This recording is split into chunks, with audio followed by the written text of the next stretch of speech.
This is Josiah Plays Dragon Age Origins. We've just arrived at our party camp for the first time. We've just left Lothering. And we now have access to many locations to travel to. Here in the camp, we can speak with our party members, and we can also speak with a couple of other people that have turned up. Bodon and Sandal, and this fellow Levi Dryden. So let's check in with the doggo, see how he's doing. Sinclair. Oh, why, you little...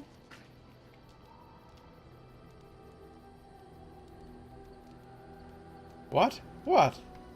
Your furry friend here took offense at me getting near his food. He snapped at me, look.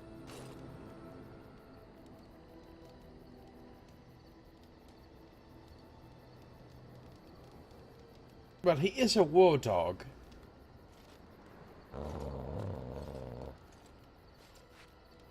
Sometimes I forget that he's a war dog. That'll teach me.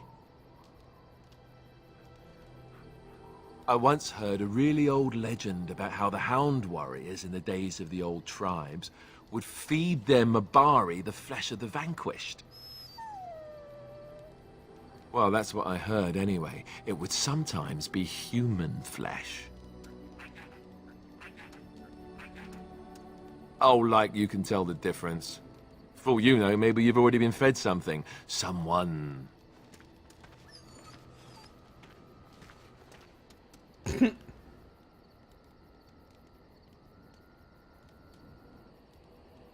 I'd never feed you another human being. It's not cannibalism if he's eating it, you know.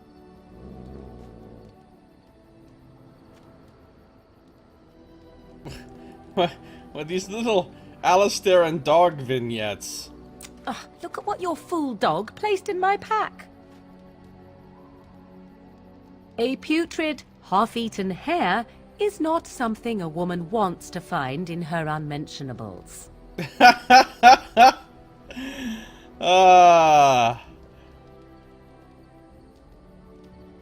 Oh god, number 2 can't be stinkier than what normally goes into them. God damn. It's a thought that counts. He means well. The dirty mongrel can have this back. There. And tell him not to do it again. It was a gift. You can't just throw it away like that. I just did. I don't want it, you worthless fur bag.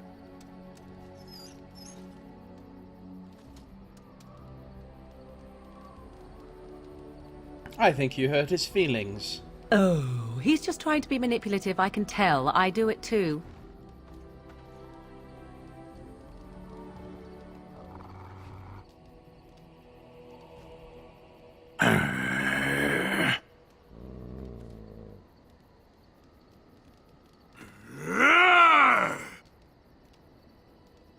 Let's just watch.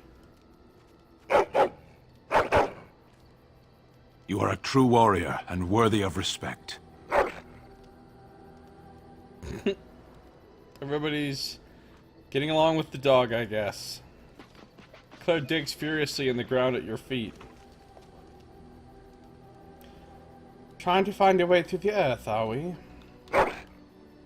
He goes back to digging.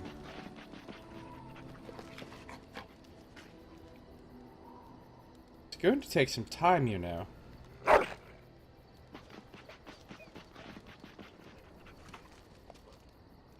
Have good luck with that, then.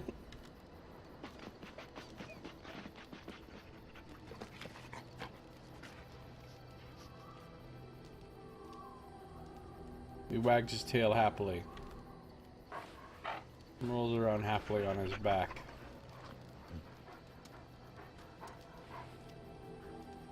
Good doggo. What do you need? Let's Ask ask away. him something. I think I've already talked to him about all these topics. Essentially, they're trained to fight. The other main purpose for a Templar is, of course, to hunt mages. To that end, We train in talents that drain mana and disrupt spells. Maybe I haven't asked him all these. Maybe these don't seem like things he said before. So couldn't others learn these talents? Perhaps, but there usually isn't much of an opportunity. The Chantry keeps a close rein on its Templars. We are given lyrium to help develop our magical talents, you see. Which means we become addicted. And since the Chantry controls the lyrium trade with the dwarves, well, I'm sure you can put 2 and 2 together. So you were addicted to this lyrium? Thankfully, no. You only start receiving lyrium once you've taken your vows. You don't need lyrium in order to learn the Templar talents. Lyrium just makes Templar's talents more effective. Or so I was told. Maybe it doesn't even do that. The Chantry usually doesn't let their Templars get away, either, so they can spread their secrets. I'm a bit of an exception. Lucky me. What do you need? I'd like to ask you something. Ask away. Can you teach others to be a Templar? I suppose I could. But I really would rather not. When the Grand Cleric let Duncan recruit me, she made me swear never to reveal Templar secrets outside of the Chantry. I'd rather not go back on my word. You don't think this is important? Of course I do. It's just... I don't think you necessarily need Templar secrets to defeat the Darkspawn. Ask me later, perhaps. Maybe I'll change my mind. This is not something small you're asking, after all. I mean, I can't learn to be a Templar anyway. I'm not a warrior. You have to be a warrior. Hey, what? No. What do you need? Ask away. Tell me about the Grey Wardens. Such as they are. Where are the nearest Grey Wardens from here? That's a good question. There's plenty in Orlais, but who knows where they might be found. And the nearest Orlesian city is weeks away. If we go north and cross the sea, there's bound to be some in the Free Marches. Again, however, I just don't know where. I don't know anything about Grey Wardens in other lands. Is there a headquarters somewhere? Here in Ferelden, there's our compound in Denerim at the palace, but that's it. Loghain will have control over that and be watching it, no doubt. Beyond that, the only place I know of is Weishaupt Fortress. That's the headquarters of all Grey Wardens in the Anderfells, 1,000 miles from here. But I've no idea how to even contact them. So unless we try to get back to the compound in Denerim, I suppose the answer is no. There's nowhere for us to go. There's like a piece of his shoulder armor that's clipping into his chest. It's fucking driving me crazy. So what happens now that there's just 2 of us? I imagine that eventually the Grey Wardens outside of Ferelden will wonder what's happened. Why there's no contact from Duncan or someone. They'll send someone eventually. Though who knows what Loghain's people in Denerim will tell them. Maybe they won't send anyone. We could try to contact them. But that would mean leaving Ferelden, and even if we did, they couldn't come back with us in time to stop the Blight. So that means whatever happens, it's up to us. Well, we need to start rebuilding the Order. I mean, eventually we would have to use the joining to make more Grey Wardens, right?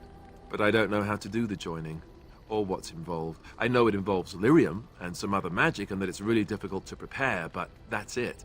Unless we can find out more about the joining, I guess we better get used to the idea that there might only be 2 of us for now. Until more come from elsewhere. What would happen if we just left? Just left? You mean just left Ferelden? I don't know. If there's an archdemon, however, we're supposed to be the only ones who can defeat it. And that means the Blight would grow unchecked. Eventually, other Grey Wardens in Orlais and other lands would hear about it, and they would come to fight it, but they wouldn't come in time to save Ferelden. There's no way. I'm not going anywhere. All right. About the Grey Wardens, anyhow. Fair enough. What do you need? I'd like to ask you something else. Ask away. How did you become a Grey Warden? Same way you did. You drink some blood, you choke on it, and pass out. You haven't forgotten already, have you? Don't be an idiot. I mean before that. Let's see, I was in the Chantry before. I trained for many years to become a Templar, in fact. That's where I learned most of my skills. You don't seem like the religious sort. You're telling me I was banished to the kitchens to scour the pots more times than I can count. And that's a lot. I can count pretty high. The Grand Cleric didn't want to let me go. Duncan was forced to conscript me, actually, and was she ever furious when he did. I thought she was going to have us both arrested. I was lucky. Why did the Grand Cleric want to keep you? I wondered that myself. It's not as if she valued me highly. I think she just didn't want to give anything to the Grey Wardens, is all. The Chantry didn't lose much. And I think I can do more fighting the Blight anyhow, rather than sitting in a temple somewhere. I'll always be thankful to Duncan for recruiting me. If it hadn't been for him, you know, I wouldn't have.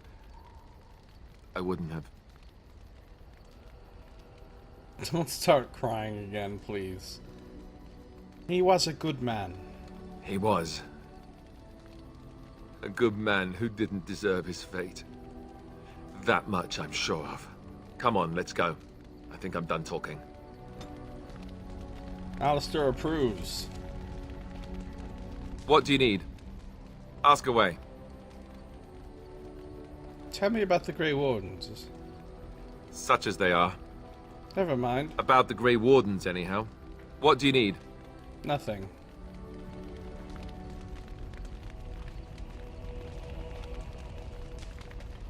Stan. Let's find out about Stan. It was indeed a Duncanny twist of fate. Oh, Nox. Yes. What were you doing in that cage? Sitting, as you observed.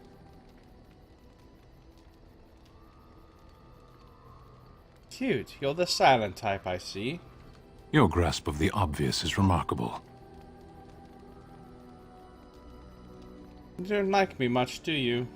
Warden, if I truly disliked you, I would leave. That I am still here, you may interpret however you choose. Are you going to answer my question? I did. Parshera, was there anything else? I have a question. I am hardly surprised. Why did you come to Ferelden? To answer a question. What was the question? The Arishok asked what is the Blight. By his curiosity, I am now here. What's an Arishok? The one who commands the Antam, the body of the Kunari. Why does he care about the Blight? Why do you?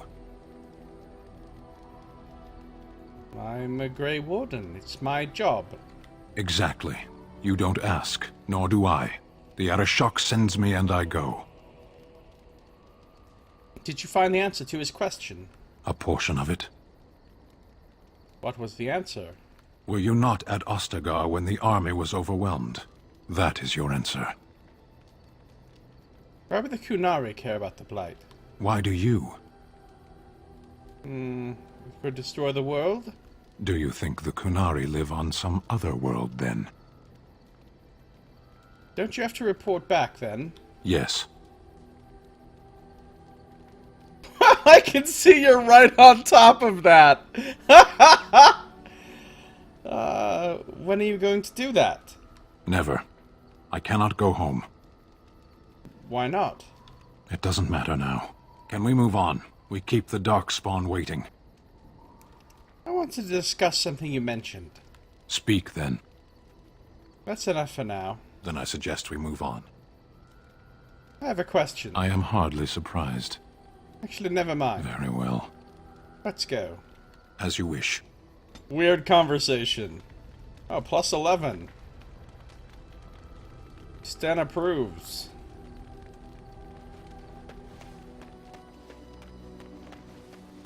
Super secret camp loot over here? No? Morgan over here with her own little fucking antisocial camp by herself.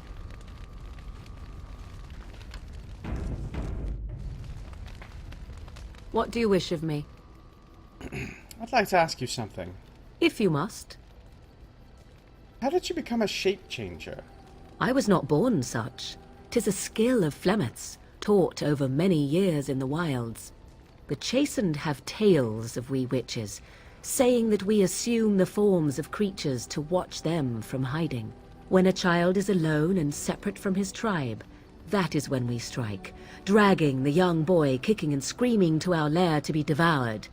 A most amusing legend. That does sound like something you'd do. Oh? I truly doubt that children would be worth the effort. They are filthy, smelly things full of tears and snot and trouble. That said, I cannot speak for the tastes of my mother. She has, after all, lived a very lengthy time in the wilds and done many things I know nothing of. Why do you ask? Is there something specific you wish to know? Can you change into other human forms as well? The form of an animal is different from my own. One may study the creature, learn to move as it does, think as it does. In time, this allows one to become as it is. I gain nothing by studying another human. I already am the same as they are. I learn nothing. So the answer is no, my human form is the only one I possess. Can anyone become a shape changer? Anyone with sufficient will. But the act of transformation is a magical one. 'Tis a spell and thus requires a mage's talents. Indeed, you could learn the spells required if I cared to teach you. You spend a lot of time as an animal. There were nights when the wilds called to me, 'tis true. You look upon the world around you and you think you know it well. I have smelled it as a wolf, listened as a cat, prowled shadows that you never dreamed existed. But my life is as a human. I am under no illusions to the contrary. She's scuttled as a spider cow. Created milk webs. What do other animals think of you when you're changed? They do not shy away from me. To their senses, I believe I seem like any other of their species. As to what they think, I truly cannot say. Just as I am still human, no matter my form, they are still animals. Thus they cannot speak, even were I to ask. I've never heard of magic like that before. No? 'Tis not unheard of in the remote corners of the world. There are traditions of magic outside of the circle of magi, despite what those mages would have you believe. Some of these traditions are old, indeed, passed down as carefully guarded lore from one generation to the next. The zealots of the chantry would uproot all such practitioners if they could. But as luck have it, some still exist. My mother is such a one.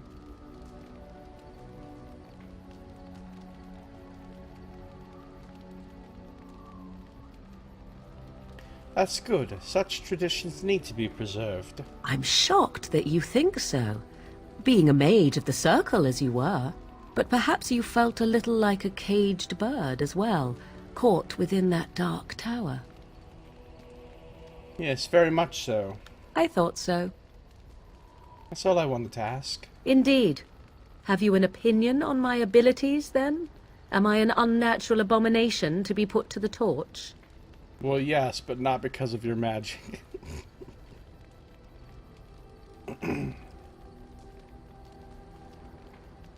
That would just make you angry, I think. No doubt it would.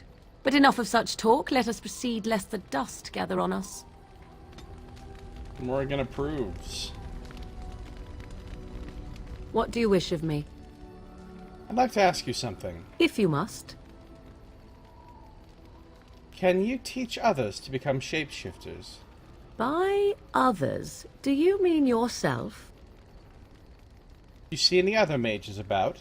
Then I shall teach you what I can whenever we are in camp, provided you have the will to even make the attempt, that is. It was that easy. Oh, she disapproved. So I could now become a shape changer if I wanted to choose that as my specialization, but I don't because it's shitty. What do you wish of me? I'd like to ask you something. If you must.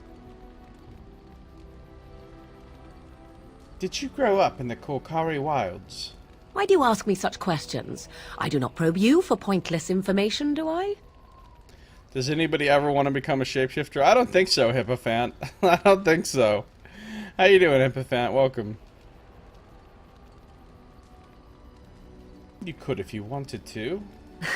Oh, what luck. What is it you asked if I grew up in the wilds?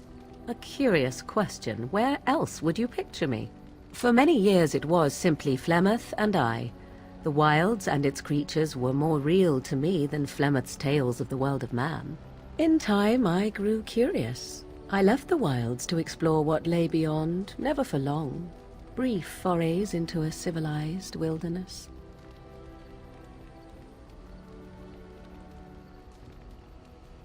And you remained unnoticed. For the most part. Flemeth taught me well. For all that I had been taught, however, the truth of the civilized lands proved to be overwhelming. I was unfamiliar with so much. So confident and bold was I, yet there was much that Flemeth could never have prepared me for.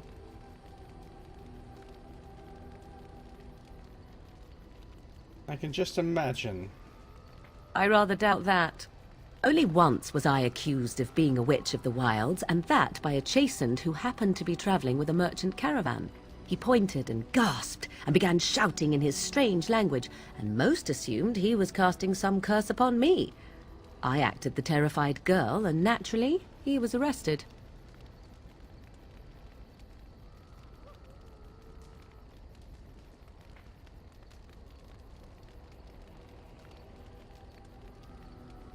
What happened to the poor man? Who cares? As I recall, he was executed. The point being that I was able to move through human lands fairly easily. Whatever humans think a witch of the wild looks like, 'tis not I. Not that I did not have trouble. There are things about human society which have always puzzled me, such as the touching. Why all the touching for a simple greeting?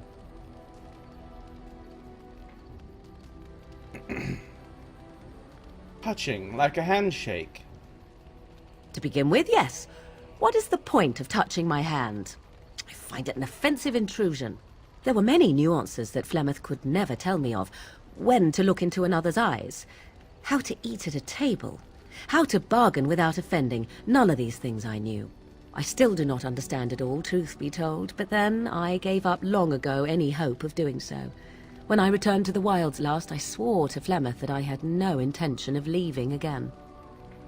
You know, it's funny that she's so anti-touching for greetings if she's a shapeshifter and she constantly studies animals, because animals fucking sort of touch each other all the time, don't they? I mean, isn't that a pretty common thing for animals to be pretty physical with each other?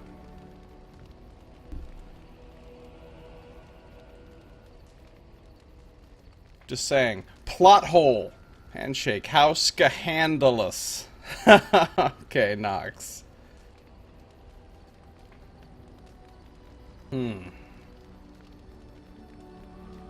Yet here you are. Yes, here I am.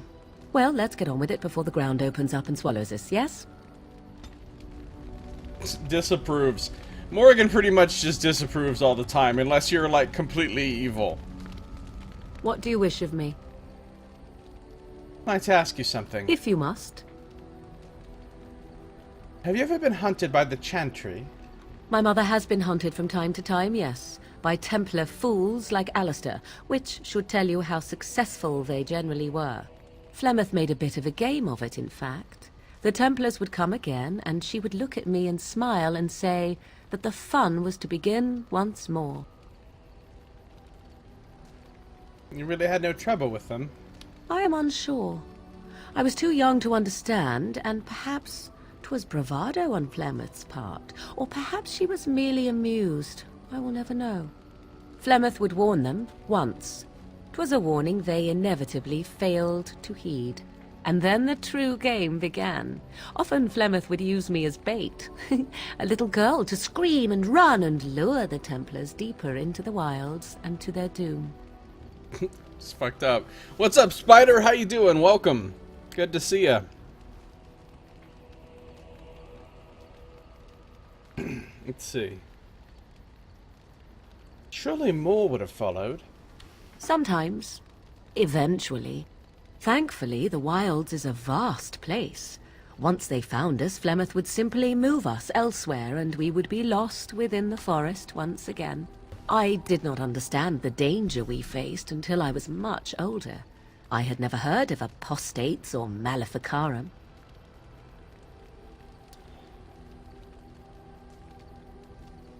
What exactly is an apostate? You do not know?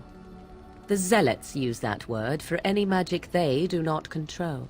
The Chantry sees any mages not leashed to the Circle of Magi as apostates.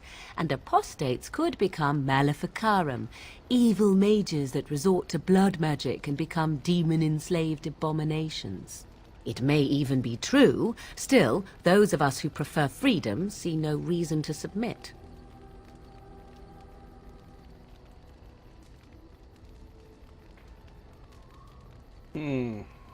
Meaning what? We'll fight you to the end? I will note that we only ever defended ourselves. But if they wish to come for us, certainly. Enough of this talk. Let us return to the task at hand. More disapproval. She basically doesn't like anything. What do you wish of me? I'd like to ask you something else. If you must. Is Flemeth really what she seems to be? Well, that depends, does it not? What does she seem to be?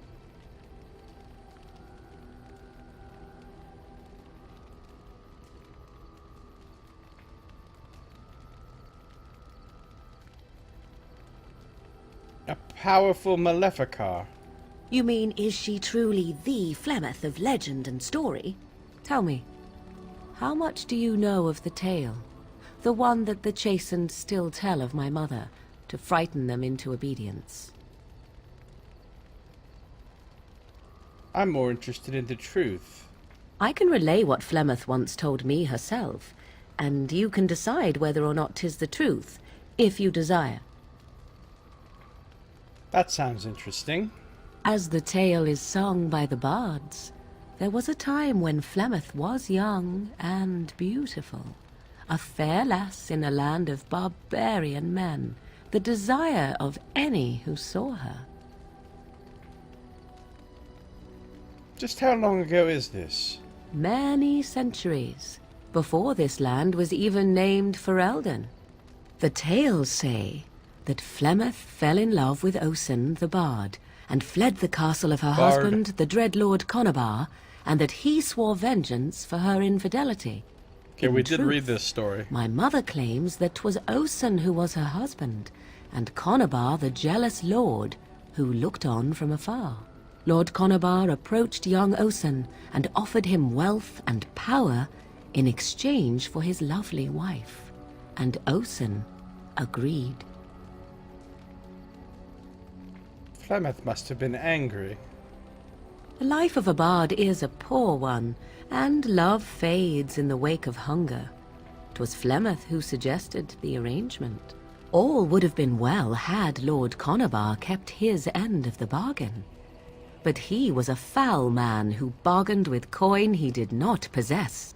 Osen was led off to a field and slain, left for dead. Flemeth spoke to the spirits and learned of the deed, and swore revenge. One fewer bard.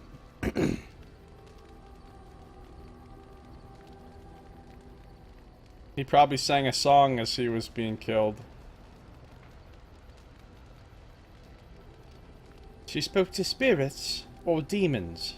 Spirits first, and 'twas they who slew Conabar. Flemeth did not turn to the demon until much later. Lord Conabar's allies chased Flemeth, you see. Chased her to the wilds, and there she hid. There she found the demon, and he made her strong. The legends all speak of the great hero Cormac, he who defeated Flemeth and her great army when she invaded the lowlands centuries later. All lies. Which? She never invaded, or he never defeated her? The truth of the matter is that there was never an invasion. As Flemeth tells it, the Chastened never raised an army under her banner, and she never fought with any warrior named Cormac. Cormac led a brutal civil war against his own people, and later claimed it was to vanquish evil that had taken root amongst the lords. Thus, he was hailed a hero. Flemeth was only attached to the legend much later.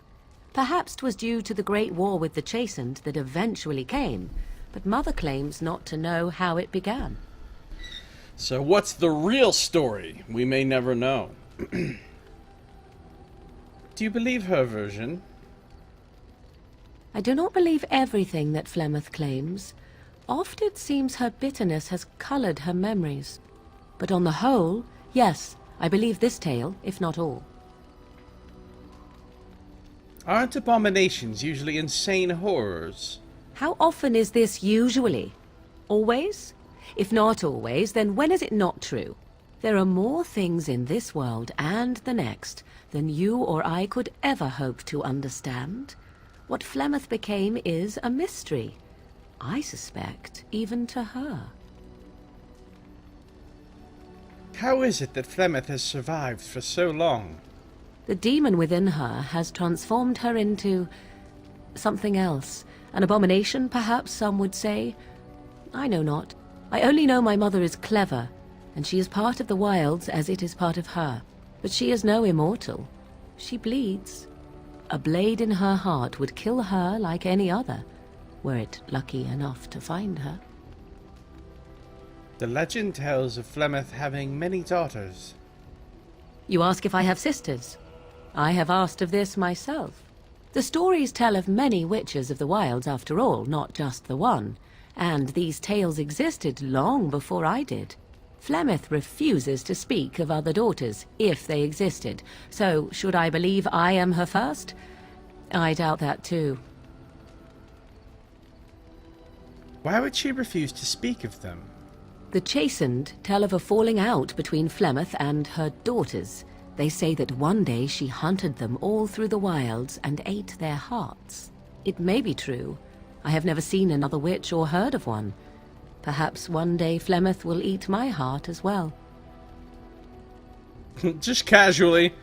Maybe one day my mom will eat my heart. No big deal. It was an interesting story. Thank you.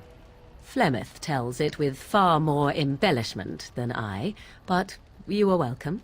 Dare I ask of your own mother?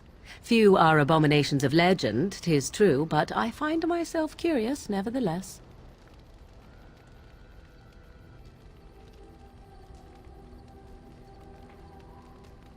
There is nothing really to say about her.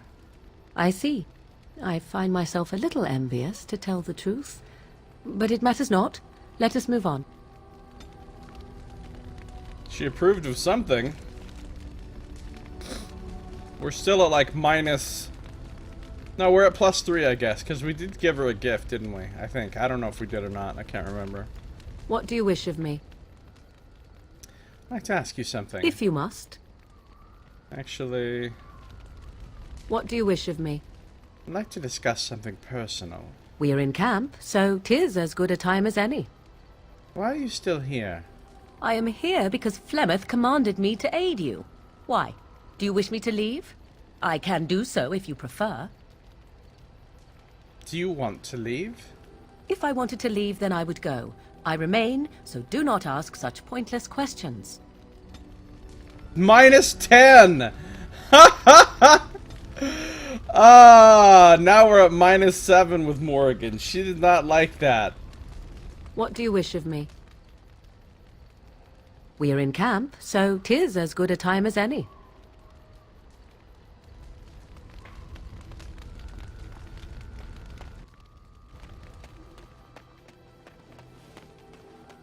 Ah, it's good to see you, my timely rescuer. Bodon Fennick, at your service, once again. I saw your camp and thought to myself, what safer place to rest for the evening than in the camp of a Grey Warden? I'm perfectly willing to offer you a fine discount for the inconvenience of our presence. How does that sound? Good? Yes?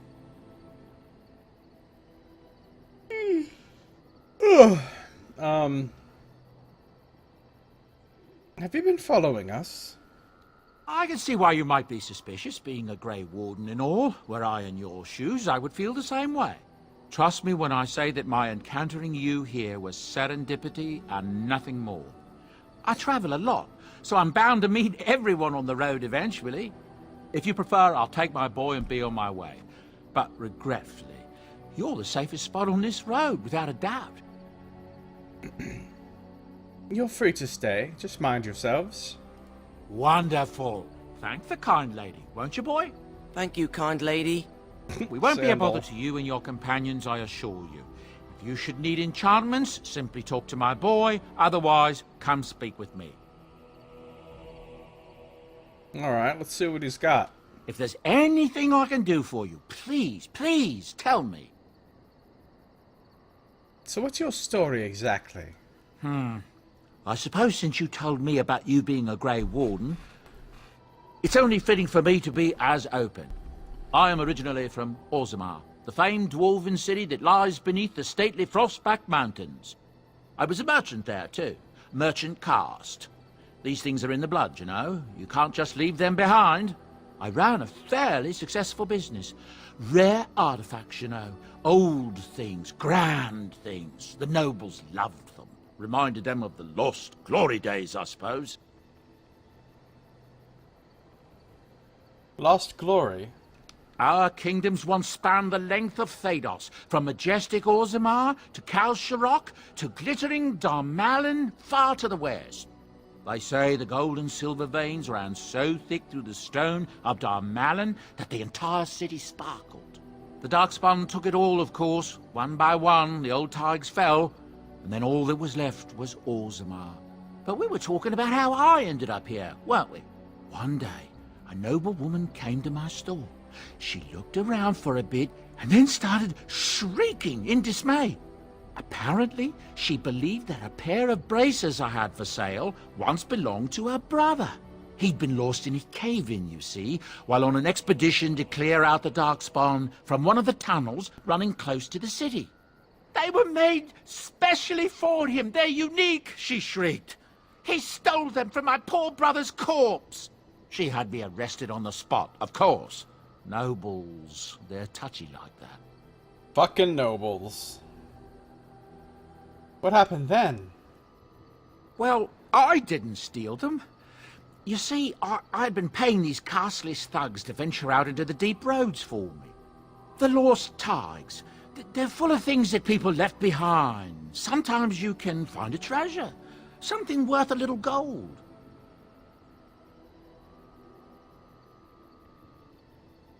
Better to do something with them than leave them to rot. That's exactly how I see it. The noblewoman, she wasn't too happy with the theft of her brother's braces. I don't know what they planned for me, and I didn't want to find out. Bribed the guard that was watching me and took off for the surface first opportunity I got. Never looked back. You're quite lucky to have done so well. I thank the stone every single day. Now, is there anything the boy or I can get you? Where did these goods come from? Not the deep roads. Look, we don't rob people, all right? We don't take things from people that need them. The things in the lost tides, what good did they do lying there? I brought them back to Orzammar, where people could look at them and remember. It's not all that different up here. There are places long abandoned by the humans everywhere. Even more now with the Darkspawn coming. What do you mean? People flee from the Blight with good reason, but they forget things. Things with value and meaning. They leave them behind because they're frightened and desperate. And sometimes, my boy and I, we find our way to these places before the Horde descends, and we save these things. I take them away so the Darkspawn don't get them. Is that so bad? They destroy everything they touch. I suppose it's better than having the Darkspawn take it all. That's what I tell myself, too. Ah, these are dark times indeed. Dark times, my friend. You didn't mention your son in your tale. Ah, yes. I'm married to a fine woman back in Denerim, it's true. She'd give me a son if she could, but that's not likely to ever be. Sandal here. I found him in the deep roads years ago. Abandoned, I think, and he was never quite right in the head. I took him in, and I brought him with me when I came here to the surface. He may not be my blood, true, but I think of him as one. We left Orzammar. That's right, boy. Maybe one day we'll see it again. Blood isn't all that important. That's how I've always felt. As long as he's happy, so am I. It's not as if I don't benefit, mind you. Turns out the boy's a natural working with enchantments. He might have even been lyrium-addled. I never thought of that before, to be honest. Happens sometimes. He can work an enchantment into just about anything, however, given some time. Could probably open his own shop, if he knew how. Enchantment. Enchantment! Well, he does seem to enjoy it, at least. Have you heard any rumors? I heard a strange rumor the other day. King Cailan was not really Merrick's son, you see. Merrick's real son is hidden in the bowels of Denerim's palace and has been since he was born. I suppose they feed him cakes all day to keep him content. Maybe he's simple. Or a mage. Merrick's real son, a mage. Can you imagine? That's what I've heard on the road, anyhow. Take it for what it is. Oh, we're about to get a bunch of rumors, I think. They feed him cakes all day, that cake-eating bastard. I've heard a rumor that the reason Queen Honora has never produced an heir is that she's barren. It's a curse from the Maker for bringing a commoner into the royal line. Until someone of royal blood is put on the throne, there will never be an heir. It seems the royal line of Calenod has been broken for good now. That's what I've heard on the road, anyhow. Take it for what it is. Take it for what it is. Had any other rumors? It's said the North Road Inn serves a shepherd's pie containing actual shepherds. Seems the innkeeper has something against the flocks being brought too near his own fields. That's what I've heard on the road, anyhow. Take it for what it is. Had any other rumors? I don't know what to tell you. Nothing I can think of at the moment. Something you need? I'm sure either my boy or I can help you out. Let me see your wares. I'm sure you'll be pleased with the goods my boy and I have collected, and with your discount. Alright, let's see. He's got health poultices, Lyrium potions. He's got flasks. I got 99 flasks, but a flask ain't one. He's got some tomes to give you permanent... Gives you a permanent talent or spell, but it costs 22 gold. Then he's got some real fancy shit. A fancy axe. Ooh, here's a fancy staff. That is... I mean, it's alright. I don't know that I would spend 9 gold on it, though. I'd probably just wait until I...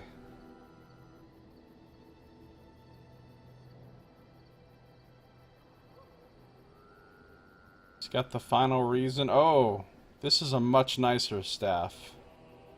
Oh my god. You have to have 32 magic to use it, but that's a good-ass staff right there. The final reason.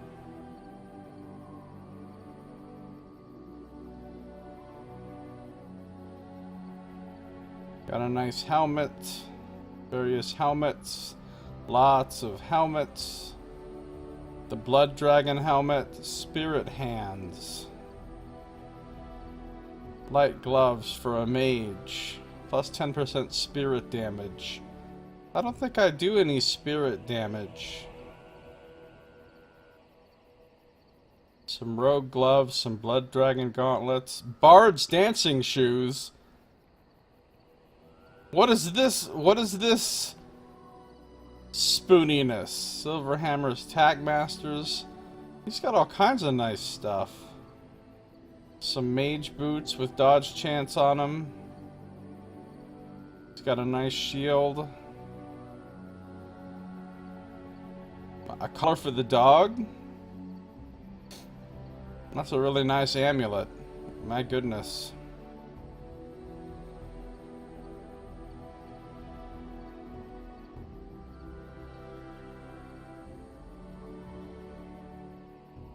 Boy, he has a lot of really good stuff. He's got the Ember Stone. Oh, and then tons of runes.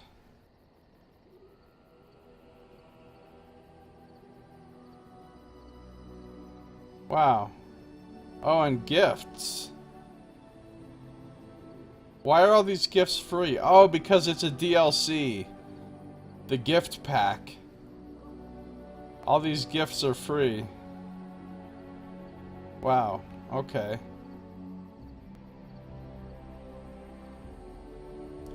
There's different ones that are supposed to go to different companions, I think. Oh, and lots of other gifts. Sugar cakes, thoughtful gifts, lumps of charcoal. Give those to fucking rotten onions. Oh, I see. Some of these lower reputations. So if you wanted to get your reputation with a certain companion down to the lowest for some reason, you could give them these really mean gifts. Oh, manuals to learn how to be a Templar or a Ranger. The uncrushable pigeon. This pigeon coos happily, apparently comfortable in the knowledge that no force could ever crush it. Ooh, I'll take a backpack right now.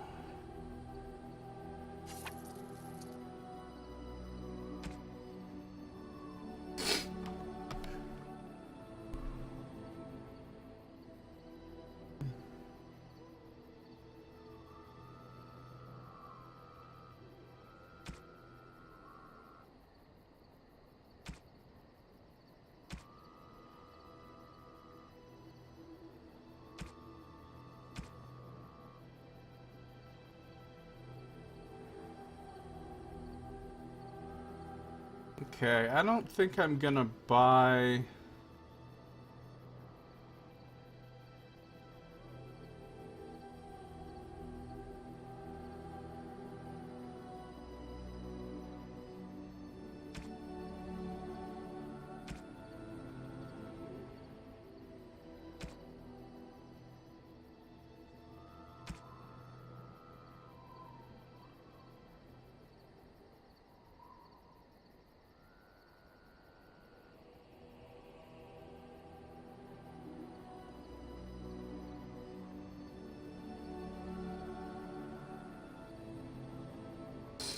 I don't think I'm gonna buy anything right now. I might get some of these gifts, though.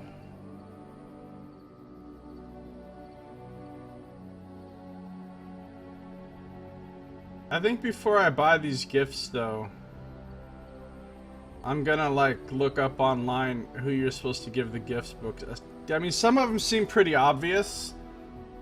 Like King Merrick's shield to Alistair, Kunari prayers for the dead to Stan, the Orlesian mask to Liliana. Some of these seem pretty obvious, like who you'd give them to, but Cat Lady's hobble stick. This gnarled staff carries orders of cat urine and prune juice. I kind of want to give that one to Morrigan. A stick, a fat loot. Grey Warden hand puppet.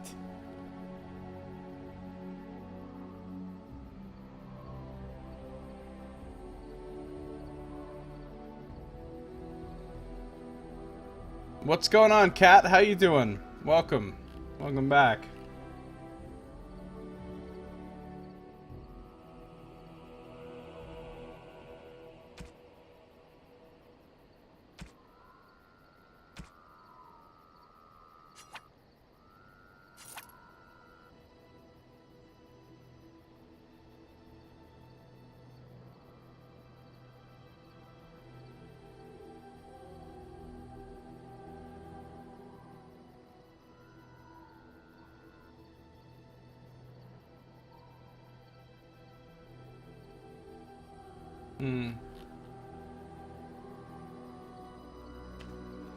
Alright, let's talk to Sandal. Hello. The boy's a bit simple, but he's rather good with enchantments. One of those tranquil fellas actually called him a... what was it now? A savant. I had no idea such a thing existed. What enchantments does he do? He can fold lyrium into almost any weapon or piece of armor, though naturally some of the more extravagant materials will take more lyrium than others. It's a process that some of the master smiths back in Orzammar will perform, but my boy here is just as adept at it. Isn't that right, boy? Enchantment! And there you have it. Fucking love Sandal. I'd like some enchanting done. Enchantment! Item enchanting. So Alistair has the Oathkeeper sword, which has a slot, and I could put one of these into it. Let's put a lightning rune into that.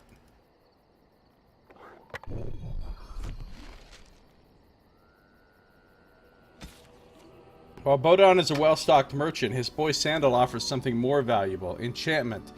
He can engrave runes onto your weapons, making them more damaging, imbuing them with elemental powers or other mysterious effects. I know how enchanting works, thank you. Enchantment? Enchantment! Enchantment? Enchantment! Enchantment? Enchantment! Enchantment? Enchantment! Enchantment? Enchantment! Enchantment? Enchantment! There you go. Enchantment? Enchantment! The best. The best thing about Dragon Age Origins right here. Enchantment? Enchantment! He sounds so excited.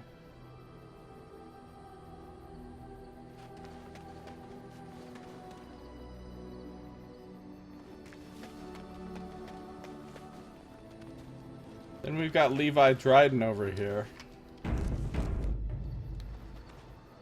You're a hard woman to find. Where are my manners? The name is Levi Dryden. Did Duncan ever mention me? Levy of the coins? Levy the trader? You know Duncan? Oh, yes, for years. Considered him a friend, I did. But here I am carrying on while you have a blight to stop. Don't want to waste your time. But you see, Duncan promised that together we'd look into something important for the Wardens. And for me. But poor Duncan's... well, no more. A tragedy it is, at that. But I know he would want his work carried on. His pledge fulfilled. How did you know Duncan? It's a bit of a tale, that is. But I'm the one who brought the Grey Wardens back to Ferelden. Well, I was one of the ones. There were a lot of us. Maker's breath, I'm a bit nervous. Honoured to be here, really. Go ahead and tell your tale. After King Marek freed us from the Orlesians, the Grey Wardens begged the King's permission to come into Ferelden, some sort of internal business. Me and a mess of other Warden sympathisers spoke on behalf of your order. Tan Loghain was very much against letting Orlesian Wardens in the kingdom. But Marek, Andraste, bless him, was a fair-minded monarch, and he let them in. Alright, Kat, thanks for coming by. We'll see you later. Have a good one.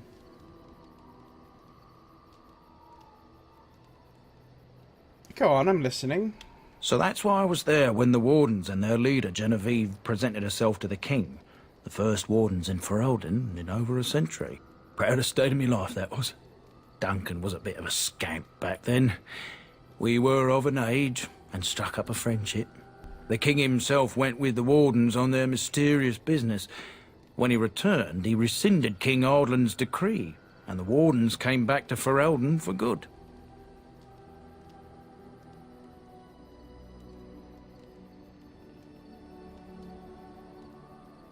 Duncan was an easy man to like. That he was. Thank you for your part in bringing the Wardens here. Oh, his stomach's all aflutter. You're welcome. So what promise did Duncan make to you? My family, well, past a bit checkered to see. Nobles look at us with disdain. My great-great-grandmother, Sophia Dryden, was the last Warden commander of Ferelden back when the Wardens were known as freeloaders.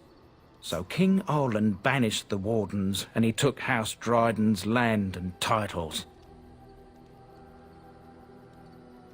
That's a bit drastic, isn't it? And then some. Not much is known about that time. After King Arland died, there was a civil war, loads worse than this one. And our family was on the run, hunted by enemies, with nary a friend in the world. But Drydens are tough. We rebuilt, became merchants, and we never lost our pride. I'm surprised you kept your name. Our family's only crime was guarding the kingdom against the Blight. We're not ashamed of that. So what favour did you ask of Duncan? I asked for the truth. My family reveres Sophia Dryden. We know she died at the old Grey Warden base, Soldier's Peak. We want evidence to clear her name. It won't restore our land or our titles, but it'll restore our honour. I've never even heard of Soldier's Peak. Well, no one's been to Soldier's Peak since Ireland's days. At least none that's come back. I spent years mapping the maze of tunnels to the peak, and I found the way a few years back. So I went to Duncan, I did, and I said that he could reclaim the old base and my family could have its honour. Why didn't Duncan help you? Darkspawn surfaced in southern Ferelden, and Duncan got plenty busy recruiting new wardens and meeting with good King Caelan. Duncan said he would help after the Battle of Ostergar. Said there might be useful things at the peak, but he never had the chance. How will reclaiming the peak help the Wardens? Soldier's Peak is strategic and symbolic importance. Duncan said that it would be worth it right there. He also hoped to recover lost Warden history and perhaps a few old relics. No one knows what's up there now. What do you need from me? I can pick my way through the tunnels at the base of Soldier's Peak, but the place, well, they say it's haunted, and it'll be dangerous for certain. Will you think on it at least? Your family's faith will be rewarded. I will help you. 1,000 blessings upon you, Warden. I'll mark down the location on your map. When you arrive, we'll pick our way through the tunnels together. New Codex, the history of the Drydens. New Codex, Sophia Dryden. And now we have the Soldier's Peak quest. Travel to Soldier's Peak. Levy offered to take you through the base of tunnels that lead to the old Grey Warden base of Soldier's Peak. He wishes to uncover proof that his ancestor, Sophia Dryden, was the hero his family always thought she was.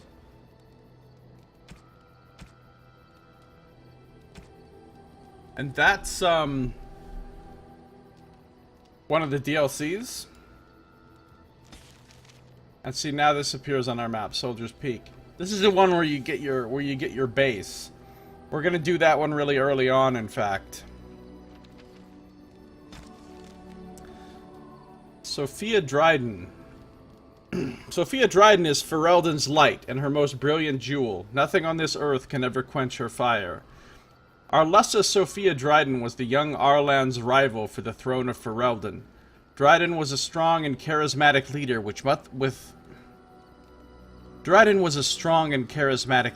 with much support from the Banorn. When Arland finally won the crown, Dryden refused to relent. She pushed her claim, was caught, and accused of treason. Her sympathizers continued to support her, however. In order to appease them, Dryden was spared execution and forced to join the Grey Wardens instead. Dryden survived the joining and dazzled the Grey Wardens at Soldier's Peak with her leadership skills and charm. She eventually rose through the ranks to become the Warden Commander of Ferelden. Before Commander Dryden, the Grey Wardens were seen as a relic of an older time and an unnecessary drain on the nobles' coffers. Dryden, though, with her political connections, reinvigorated the Wardens and rapidly increased their numbers. In the meantime, King Arland proved himself a devious king, willing to go to brutal lengths to silence his opponents. Arland's reign of terror grew worse with each passing year, and some of the bands approached Commander Dryden in desperation, begging her to intercede. She agreed, and thus was the rebellion against King Arland born. Arland learned of the rebellion and took steps to end it. He publicly suspended all tithing to the Grey Wardens and declared that they were no longer welcome in Ferelden. So that's why the Grey Wardens got kicked out of Ferelden. Right, because of this rebellion. So it wasn't just for being Grey Wardens. It was because of this. Okay. Some of the Wardens, mindful that they were supposed to remain politically neutral, felt disgraced by Dryden's involvement in Ferelden politics and left her side even as the king's forces lay siege to Soldier's Peak. The siege took months and ended with the death of Sophia Dryden from the personal files of Levi Dryden Merchant. Okay, so that's probably why the place is haunted, because they had the siege and the soldiers, and they felt betrayed or whatever, and the ghosts were like, no, we're not going to leave. Alright, we learned about runes and enchantments. We learned about the party camp. Let's learn about the history of the Drydens. In the years following the siege of Soldier's Peak, all those who carried the Dryden name were hunted by King Arlen's forces. Our noble Dryden name was smeared, and all lands and holdings belonging to the Drydens were seized by the crown. The king feared that the rebellion started by Sophia would be kept alive by her loyal friends and family, and anyone with connections to the Drydens suffered greatly. It is little wonder, then, that the few remaining Drydens found themselves with no allies and nowhere to turn. Tobin Dryden, Sophia's brother and guardian of her young son, had no choice but to flee Ferelden. Tobin bought passage to Antiva on a merchant vessel and traveled under the name Darrocher. Once in Antiva, Tobin set about building a new, quiet life for himself and his nephew. He started a small business and eventually made a name for himself as a trader. The Darrocher merchant family prospered, and the name Dryden was almost forgotten. However, in 815 Blessed, Sylvie Darrocher uncovered old documents belonging to Tobin and pieced together the family's history. In her pride, and perhaps in her naivete, Sylvie reclaimed the name Dryden and returned to Ferelden. King Arlen lies dead, and the Dryden name lives on. Our family has survived, even thrived, since the death of Sophia Dryden. The nobles of Ferelden may still spit on the Dryden name, but we Drydens know that Sophia Dryden was greater than them, almost a queen and a hero of the people of Ferelden. The personal files of Levi Dryden Merchant. Alright, so we gotta go in there and we gotta find the information that will restore some kind of good name to their family, while also reclaiming the peak for the Grey Wardens, reclaiming the fortress for ourselves, essentially.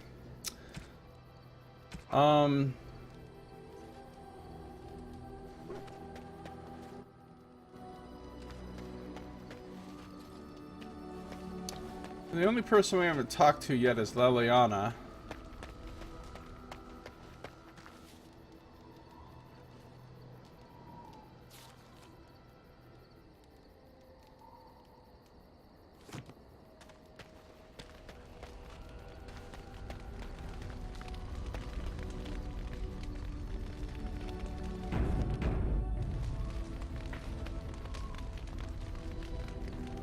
Yes?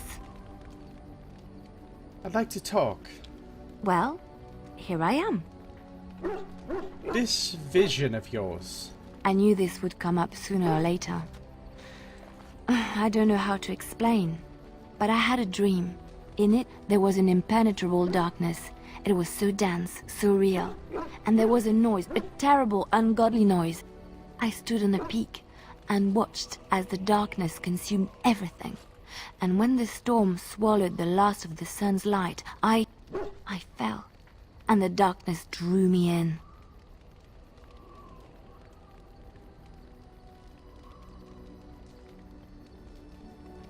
You dreamed of the Blight. I suppose I did. That was what the darkness was, no?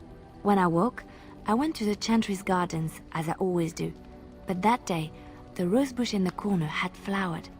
Everyone knew that bush was dead. It was grey and twisted and gnarled, the ugliest thing you ever saw. But there it was, a single beautiful rose. It was as though the Maker stretched out his hand to say, even in the midst of this darkness, there is hope and beauty. Have faith. I don't need your Maker interfering in my life.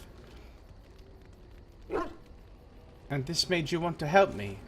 In my dream, I fell. Or maybe I jumped. I'd do anything to stop the Blight. I know that we can do it. There are so many good things in the Maker's world. How can I sit by while the Blight devours everything?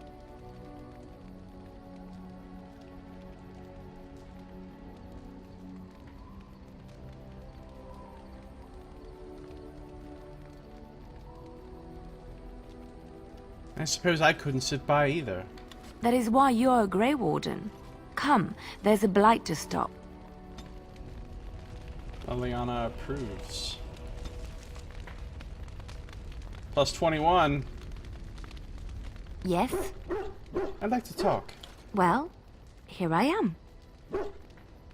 What was life like in the Chantry Cloister?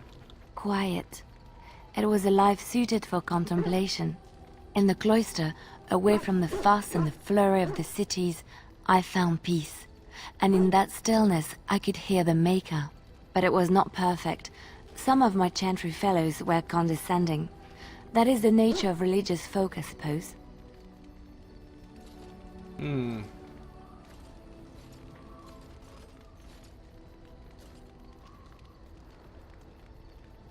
That's why I'm not particularly fond of them. When I talked about my beliefs, that the Maker reveals himself in the beauty of his world, they treated me with disdain. They want to believe that he's gone, so that when he turns his gaze on them, it means they are special, chosen. He cannot possibly have love for all, the sick and the weary, the beggars and the fools. I prefer your ideas to the ideas of the Chantry. Thank you. Maybe I am wrong.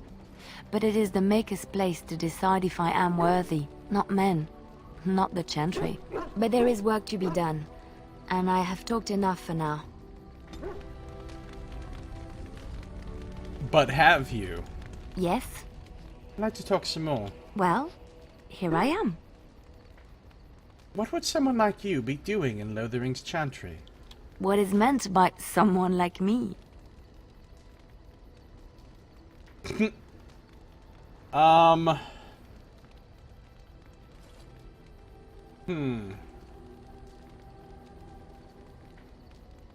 But they don't teach you how to fight in the cloister, do they? Did you think I was always a cloistered sister? The Chantry provides succor and safe harbor to all who seek it. I chose to stay and become affirmed. Affirmed? We affirm our belief in the Maker, in Andraste and the Chant, but other than that, there are no vows taken. So your skills were learned before your time in the Chantry? I was a traveling minstrel in Orlais. Tales and songs were my life. I performed, and they rewarded me with applause and coin. And my skill in battle? Well, you pick up different skills when you travel, yes? Yes, of course. Let's move on. She's not telling me everything, obviously. Sex her, says Hippofan. Oh, we gonna. Don't even trip. There's more to Liliana than had even been apparent in Lothering, however. She spent much of her life as a... Okay, here we go. Spoiler alert. Apparently Codex has learned more about Liliana than she's actually told us. As a bard in Orlais, a minstrel, assassin, and spy employed by the nobles of Val Royeaux in their elaborate games of intrigue. Thanks for the spoiler, Codex. Yes? I'd like to talk. Well, here I am. You were a traveling minstrel. Do you have tales to share? Of course I do. I love stories far too much to keep them to myself. Everyone should be able to benefit from them, I think. Tell me about Darkspawn. Chantry law says it is man's pride that created the Darkspawn. In ages past, the mages of the Tevinder Imperium ruled much of the world we know.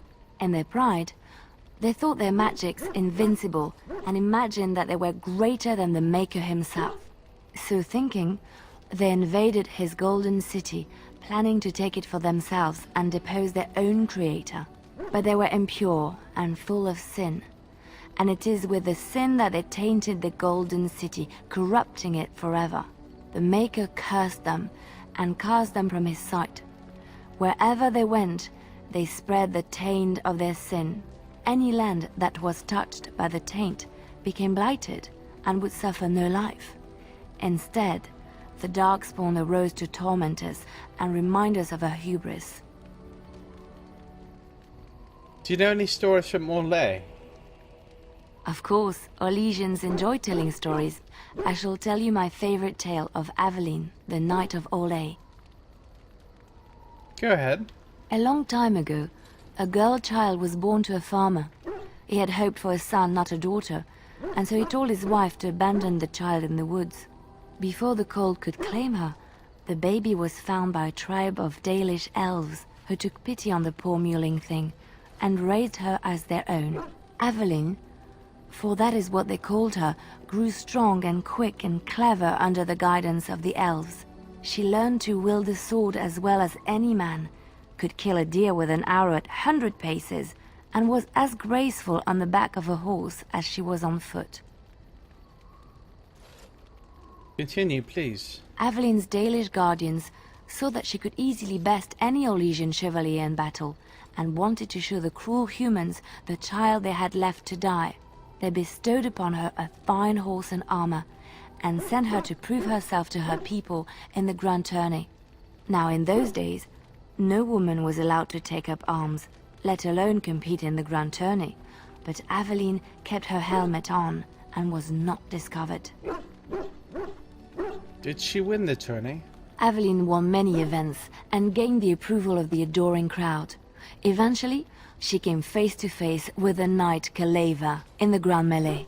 Aveline had already bested him in the joust, and Kaleva was determined not to lose a second time. Out of desperation to regain his honor, Kaleva tripped Aveline and tossed her to the ground, ripping off her helmet as he did so. Silence fell upon the arena as Aveline was revealed. Kaleva declared the previous competitions invalid. A woman had taken part, and this was not allowed. But the crowd cheered for Aveline. Kaleva was furious, for he had lost to a woman and was now being shamed. Blinded by his rage, he forced Aveline to her knees. "Know your place, woman," cried he, and slit her throat. Jesus. I was hoping for a happy ending. The son of the king, Prince Freyan, was present. He recognized Aveline's skill and bravery and began to see the injustice done to the women in his land. When he was made king, he rewrote the laws of Orlais so that women could also become chevalier. He honored Aveline and knighted her after her death. And to this day, any female who is knighted reveres Aveline the Brave, for she is the patron of all women chevalier. That is not how I thought that story was going to end. Do you know any Ferelden legends? I know one, told to me by my mother a long time ago. It always chilled me to the bone. Maybe you have heard of Flemeth? I met a Flemeth in the Korkari wilds. Are you sure? Was she the Flemeth of legend? Flemeth, the devourer of men?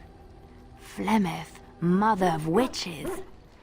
Flemeth, demon-touched, who dwells in the mists? She didn't really introduce herself as such. Ferelden mothers scare their daughters with talk of Flemeth. They say that if you're bad, Flemeth will spirit you away and bind you to her forever. They also say that Flemeth mourns her lost beauty and will steal yours through your looking glass if she catches you. Tell me the whole story. Flemeth's beauty was known throughout the land. She had hair like unto a moonless night, skin as pale as winter's first snow, and eyes as beautiful and perilous as the sea. When she came of age, she came to the attention of the Lord of Highever, Conobar, and he took her for his wife. Conobar soon learned that his young bride had the gift of magic. He kept this a secret, for he feared that she would be taken from him. Flemeth stayed with Conobar for some years, and with his blessing, she practiced her art. And then one day, a young poet named Osen came to the castle. Flemeth was captivated by Osen's voice, and he by her beauty, and they fell in love. What happened then? Flemeth longed to be with her true love, and she and Osen fled from Conobar's lands, seeking refuge in the Kokari wilds with the Chasing tribes. They lived there happily for many a year, till the day Flemeth received news that Conobar was dying and longed to see her face one last time. Flemeth's heart swelled with pity for the man who once was her husband, and begged Osen to return to Conobar's side with her. But when Flemeth and Osen entered Highever, they were captured by Conobar's men, and Osen was slain in front of Flemeth's eyes. Flemeth was imprisoned in the highest tower of the castle, there to await Conobar's judgment on her. Distraught at the loss of her love, Flemeth plotted revenge against her husband. She summoned a fey demon, intending for it to wreak vengeance on Conobar. But a spell went awry. The demon possessed Flemeth. Turning her into an abomination, the halls of the castle ran red with blood as Flemeth slaughtered Conobar and all his men.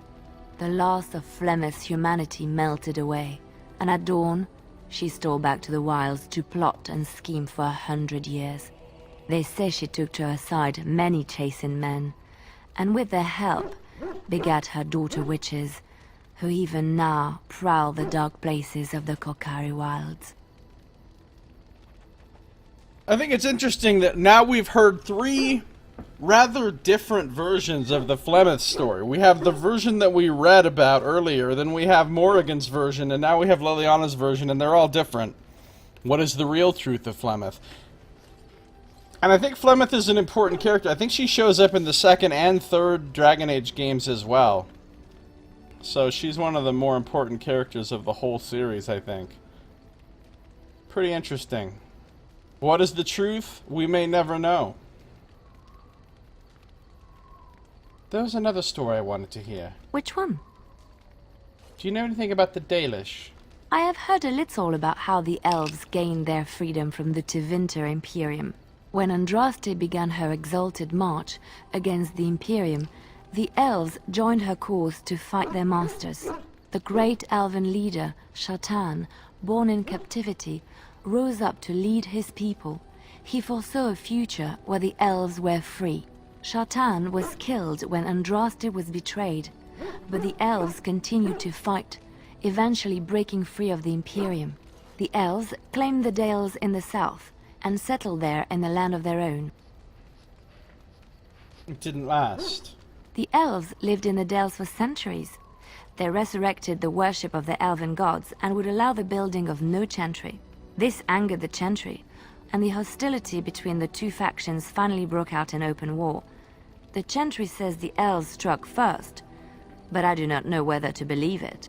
The chantry declared a wholly exalted march against the elves, named for Andraste's similar march against Tevinter. During the exalted march of the Dales, the elven cities were sacked, and the elven state completely dissolved.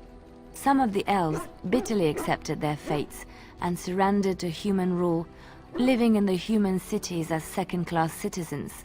But others, still fiercely proud of their heritage, refused to bow to the humans, and instead became homeless wanderers. They were the elves of the Dales, the Dalish. That's why we have city elves and Dalish elves. What do you know about Andraste? Andraste was the Maker's chosen.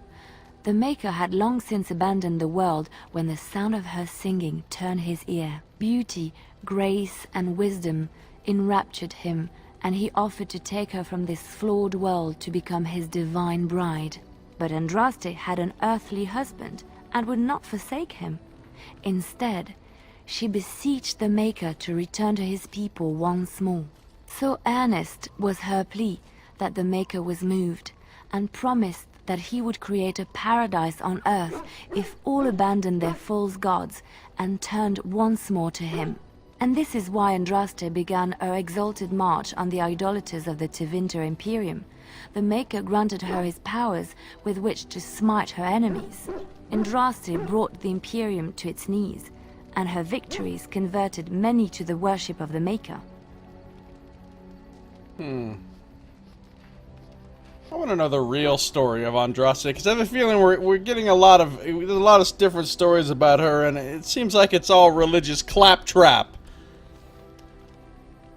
I mean, ultimately, she was probably just some sort of, like, warmongering conqueror who took over, and after her death, they're like, oh, she was sacred, she was holy. I mean, we get a lot of that in human history, right? How did Andraste die? Alas, it was the frailties of men that betrayed and killed Andraste. Her earthly husband, Maferath, a chieftain of the Alamari tribes himself, grew jealous as his wife's popularity and influence overshadowed his own. She was also revered as the Maker's betrothed, and Maferath began to see their own bond waning in significance as Andraste became ever more devoted to the Maker. Out of envy and spite, Maferath made a pact with the Archon Hessarian of Tevinter, allowing his beloved Andraste to be ambushed and captured. Andraste was burned at the stake in Minrathous, the capital of Tevinter. But why did the Maker not save her with his power? I have thought on this too. Did he withdraw his sight from her at that moment? Where were all the powers he bestowed upon her? This question has come to me many times, and I have no answer. Perhaps there was no way for Andraste to return to the Maker but through her death. We will never know for sure. Let's just move on. Liliana approves, +5. Oh, we're up to warm. Codex updated. Liliana takes care to honor the Lothering cloister that took her in and keeps symbols of Andraste's blessings close to her heart. Skill acquired. Minor cunning. Inspired by your leadership, this party member has gained a minor bonus to cunning. Oh, how nice. She's inspired by our leadership, you guys. So much leadership. Have I ever told you I really like the way you wear your hair?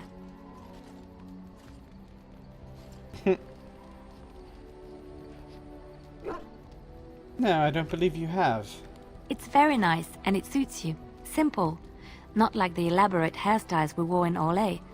They involved flowers, ribbons, jewels. One year, feathers were all the rage, and Lady Elise decided she needed to outdo everyone else, and actually wore live songbirds in her voluminous hair.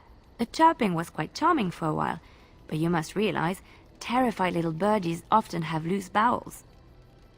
This is a different conversation. If you play a male character, she doesn't have this conversation with you. She doesn't talk about your hair and shit. So this is gender specific. That's interesting. Such a great leader, just stopping in camp to talk for hours rather than fighting the blight. I know, right? Such leadership, much wow. So much leadership, you guys. Hashtag leadership. Oh no. So this is a story about birds shitting in someone's hair?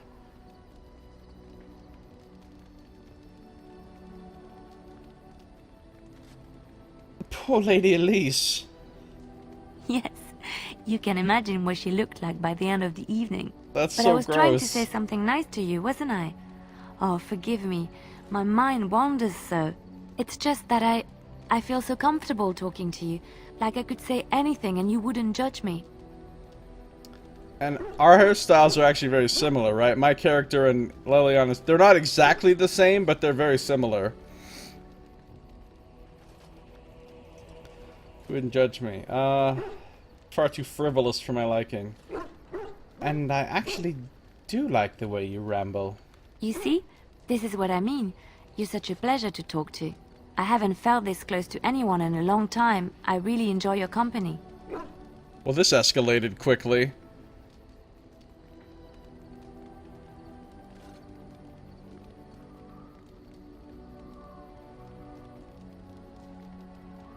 And do you often enjoy the company of other women? And what would you do if I said I do? Very much so, in fact.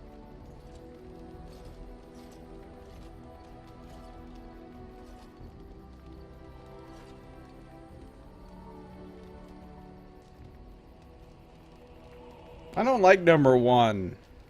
I feel like number 1 is what I'm supposed to pick to be flirtatious, but I don't really like it.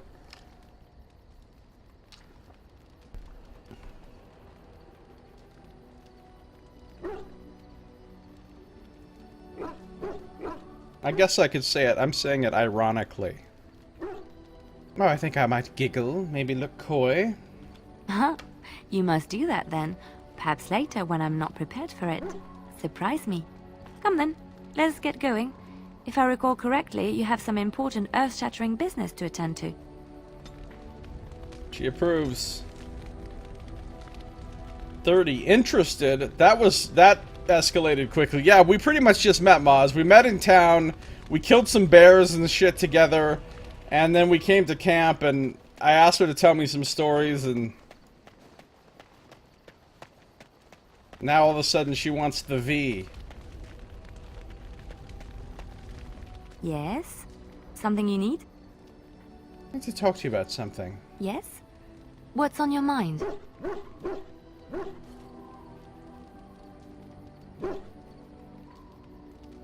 You know what they say about our Legion girls. Yeah, true.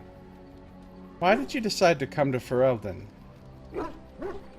My mother was from Denerim, and I consider myself a Ferelden. Mother served an Orlesian noblewoman who lived here when Orlais ruled. When Orlais was defeated and the common folk began to resent the presence of any Orlesian, the lady returned to Orlais. She took my mother with her. I was born in Orlais and did not set foot in Ferelden till much later. Mother was always telling me stories of her homeland. I think she missed it.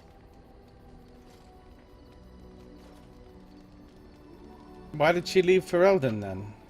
She had served Cecily, the Lady Cecily, for many years and was loyal to her. Cecily was a good person. She was always kind to me. Mother died when I was very young. Lady Cecily let me stay with her.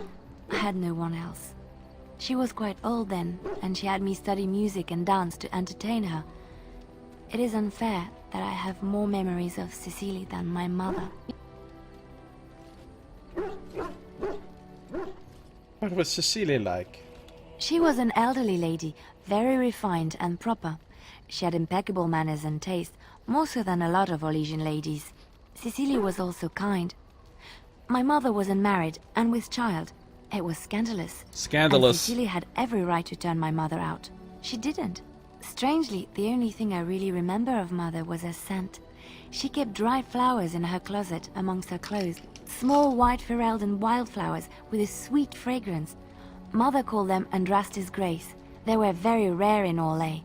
But enough about that. Let us move on. But enough about that, let us move on. More leadership time. Leadership! Yes? Something you need? I'd like to talk to you about something. Yes? What's on your mind? Do you have any other tales to share? Of course I do. I love stories far too much to keep them to myself. Everyone should be able to benefit from them, I think. Which one? Alright, we've heard all those. It will come to you soon, I'm sure. Never mind. Yes? Something you need? I'd like to Yes? talk to you about something else. What's on your mind? You miss anything about Orlais? I miss Val Royeaux. Unlike other cities where the people are the lifeblood and the character, Val Royeaux was her own person, and her people little more than decorations.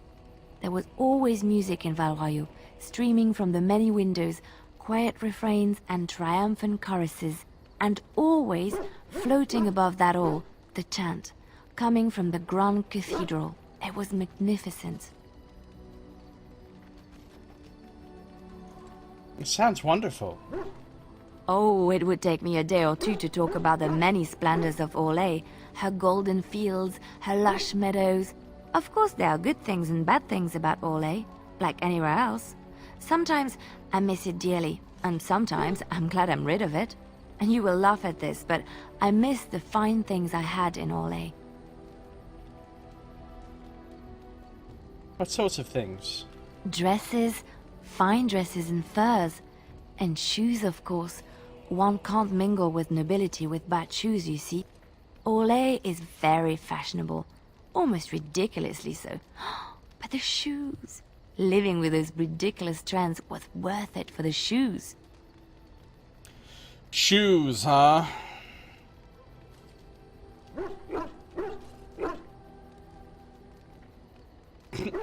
I gotta ask number 5, were they ridiculous shoes? Sometimes. About 10 years ago, all the ladies went mad for shoes with soles as large and heavy as bricks. But it isn't always that silly. When I left Olay, the fashion was shoes with delicate tapered heels and embellishments in the front. A ribbon, perhaps, or embroidery. In soft colors, of course. It was spring. Wouldn't that be hard to walk in? I wouldn't want to run in it, or have to enter battle, but for lounging in a lady's sitting room? Perfect. The shoes made in Olay were exquisite. Not at all like these clunky fur-lined leather boots you have in Ferelden. Ugh, just look at them.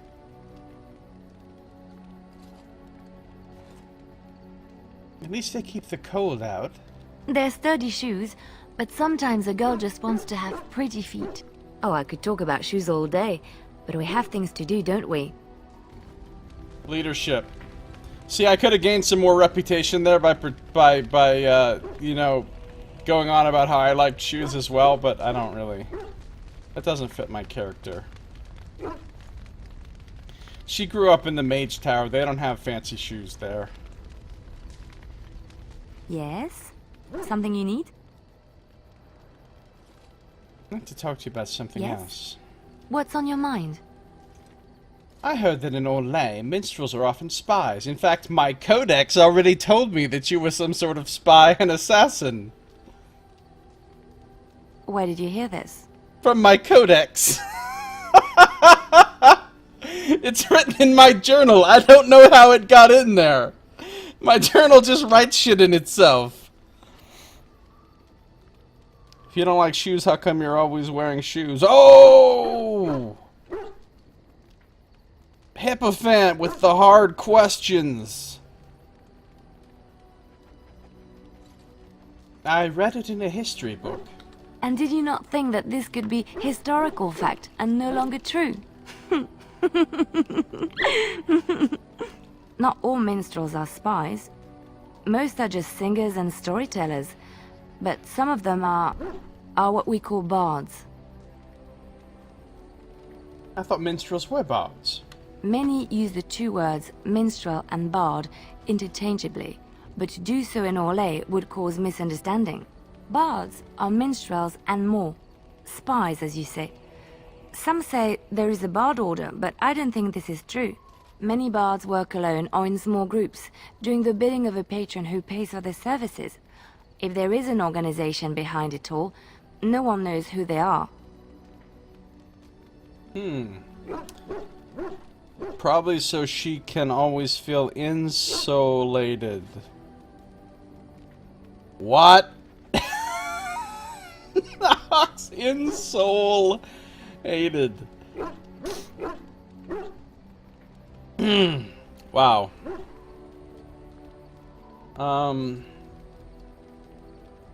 Patron? What sort of patron? Nobles, mostly. In Olay, there is much rivalry amongst the highborn. They fight over land, influence, and the favor of the Empress. But they cannot do this openly because it is impolite, and in public, they wear smiling faces and pretend to be civil. In secret, they plot and scheme to destroy each other. It is a game completely meaningless to anyone but its players. You seem to know quite a bit about these bards. And I shouldn't I, after having spent most of my adult life as one? You've guessed as much, I'm sure. But does it really matter what I was? What's past is past. I've guessed as much, given the fact that it's in my codex. Your current runners have built-in gel padding, so comfy. Nice. That built-in gel is good shit.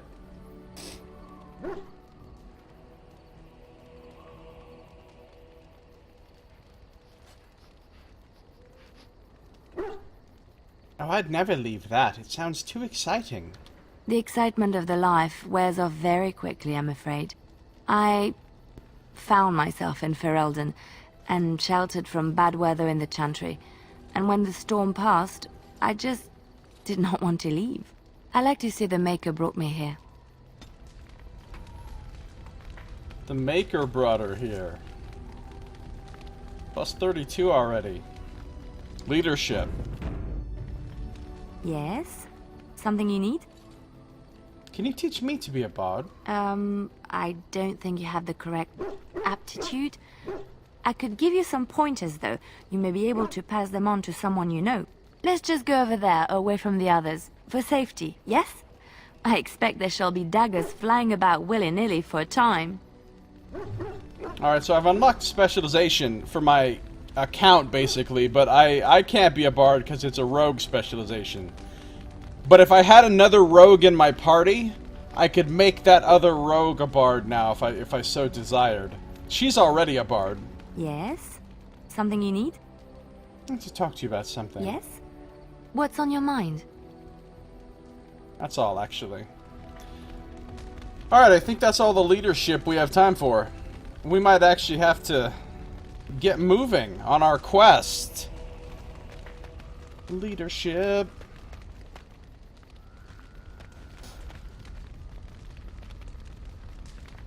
Oh look, he's got lightning on his sword now, since it was enchanted. Hold on, just real quick. Enchantment? Enchantment! Enchantment? Enchantment! Enchantment? Enchantment! Okay.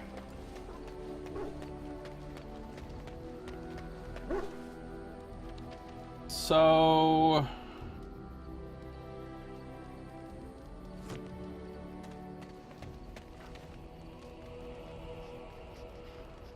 let's go ahead and decide what we're gonna do next.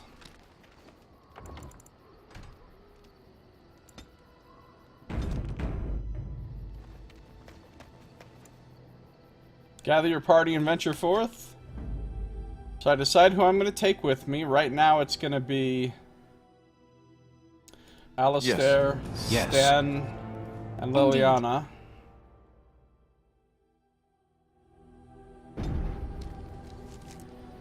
And we can go to a lot of places now, right? We could go back to Flemeth's hut.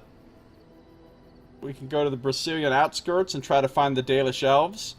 We can go to Lothering. Oh, we can go back to Lothering, really? I thought Lothering was like... oh, maybe that doesn't happen yet. We can go to Redcliffe Village. Look for Arl Eamon. We could go to... okay, so... these three places that are golden are DLC areas. Now, ordinarily, in most games, most RPGs, what I would do is play all of the non-DLC content and then save the DLCs till the end. But that's definitely not what I'm going to do with Dragon Age Origins, because you get important things from doing the DLCs. For example, for doing this DLC, you get a party member, and he's one of the party members that I want to have with me for the whole game. So I'm going to do that one pretty much right away. And by doing the Soldier's Peak DLC, you get a base. You get your base of operations, including a stash where you can store stuff. So actually, before I go to Denerim or Lake Calenhat or Frostback, before I go to any of these other places, I'm probably going to do those two DLCs before anything else. They're both fairly short. And then you could travel to the party camp. And I think a few more places might pop up on here as you go along. But anyway, there's a lot of options. So I kind of want to get my other party members, so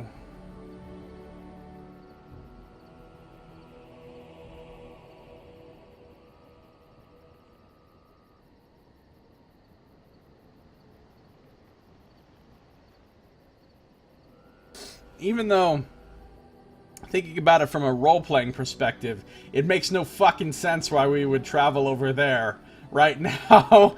Like, what are we even doing traveling that way?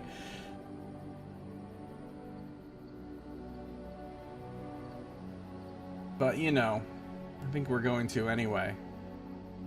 Although the route is more treacherous than Gerland's Pass to the north, Sulcher's Pass can shave more than 2 days' travel off the journey to Orlais.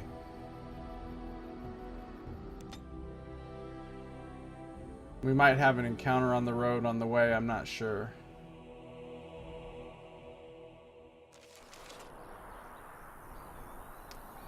Here's this guy. Leadership. What now?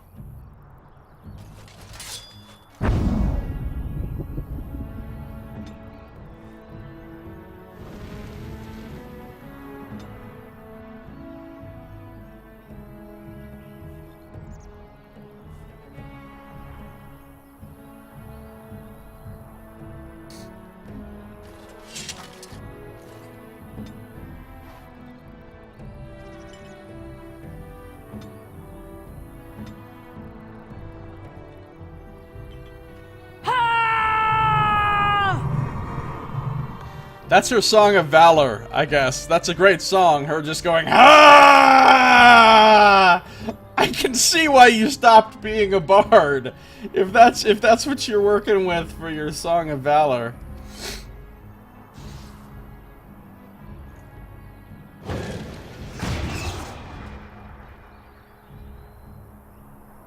I wonder if this does lightning damage and the cold damage from the thing now.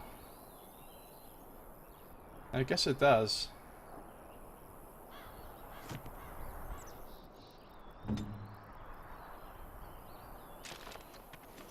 Very well. Felix. It shall be done. As you say.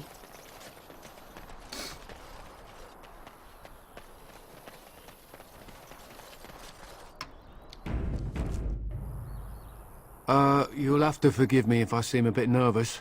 Not many people travelling in this part of Ferelden. Of course, that's part of my problem, isn't it? Mule got spooked by a wisp and ran off into the woods. Now what do I do? Part of your problem? Well, yes. Oh, it's been quite the month. Allow me to introduce myself. Felix de Grosbois, merchant and entrepreneur at your service. Felix de Grosbois. I am Caitlin. Pleased to meet you. I don't normally take this route, but with the war, I was hoping for a bit of luck and good weather in the mountains. Sadly, I've had neither. Ugh, this trip has been one miserable disaster after another. I don't suppose you'd consider helping a fellow out? Help a fellow out how? Of all the other things that went wrong, the worst is this artifact I brought in Jada. It's a control rod, I'm told, for a golem. No point in me keeping it, however, as I'll never get to use it. But, maybe you could? What does a control rod do? The dwarf I brought it from said it activates and controls a golem. So long as you have it in your hand, the golem does what you say. Might be useful, no? I mean, you look like the sort who could use one, yes? I don't understand how I cannot ask the most obvious fucking question of all of... Where do I get a fucking golem? Where's the fucking golem? How do I... Like, what use is a control rod without an actual golem? What's the catch? The catch? Yeah, I suppose it is a catch, isn't it? The catch is that the golem didn't come with the rod. It's supposed to be down in a village down south, waiting to be activated. Even if I could get down there, which I can't, I understand the place has been overrun by darkspawn. That's not such an issue for adventurous types like yourself, surely? Or I'm hoping that's so, at least. Look how unamused Sten is by all of this. His face. He's like, I'm gonna cleave this fucker in half. How do I know this will even work? The fellow I brought it from is a long-standing contact. He didn't want to come to Ferelden, however, with all our... troubles. He said he got it from the man who owned this golem. But to be honest, I have no idea if it will work. Hence the low price. Ooh, what do you say? How much do you want for it? Nothing. I just don't want to have to lug around something that might be taken for a gemstone by some bandit. To be honest, I don't even know if it'll be useful to you. I paid too much to simply throw it away. Yes, I think I could use it. Just as well. As I mentioned before, you'll find the golem down south, in a town called Honleith. I'll mark it here on your map. Just hold up the rod and say Dulaf Gar. That will wake the golem up, so I'm told. I hope it works. And if it doesn't? Maybe you could look up the fellow who owned the golem before. If he's still about, that is. Best of luck to you then. Now, I guess it's up to me to find that mule myself. New quest, the Golem in Honleith. Journey to Honleith. You have acquired a control rod from a merchant. According to his tale, the rod will activate a golem in the remote village of Honleith in the southwest of Ferelden. You should journey there to see if his story rings true. Yay! A golem. What else do we have? We need to go to Denerim and Redcliffe. Lake Callahan, Denerim, and Forested Mountains. We need to go to all of the normal places for the main quest. Also need to go to Redcliffe for that. But first, we must go to the Golem in Honleith. And we got ourselves a Golem control rod. Dwarven runes flicker along this crystalline rod. You've been told that it controls a golem in the village of Honleith near the Korkari Wilds. I love this golem. It's a really interesting character. And I've never taken it with me in my party before. In my other two playthroughs, I never used this character, but I wanted to. So this time, we're gonna go get the golem first things first. It's begun.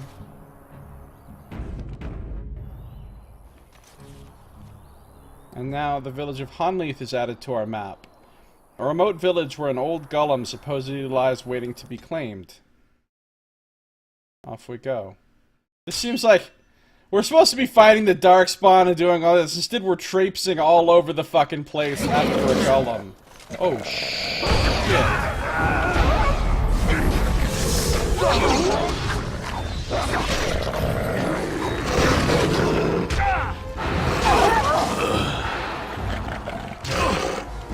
Now we do battle!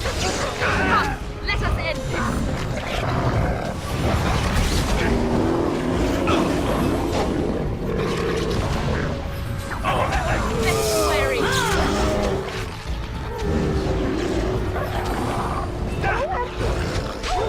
Skill has won the day!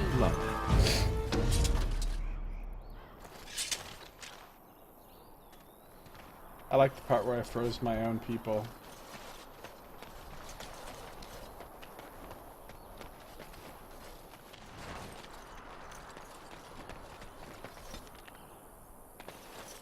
Baraskarn.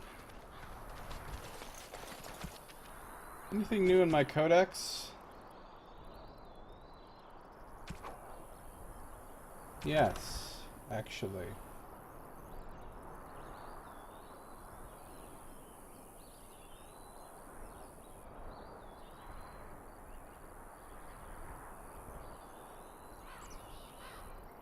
Ghouls.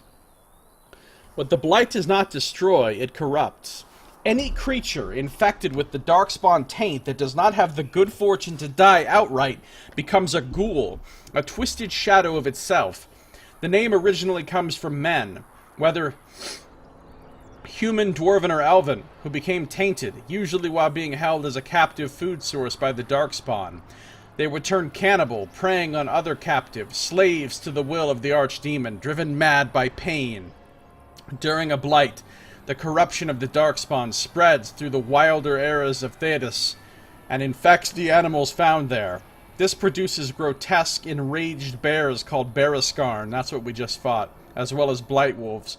So Bereskarn and blight wolves are basically just ghoul versions of animals. Fortunately, ghouls rarely survive their corruption for long.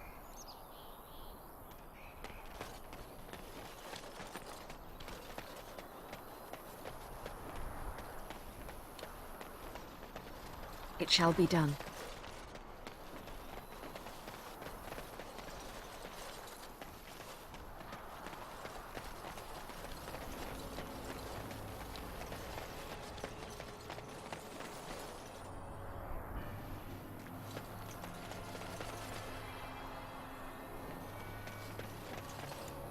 Gather your party and venture forth? Yes. Continuing to Honleaf.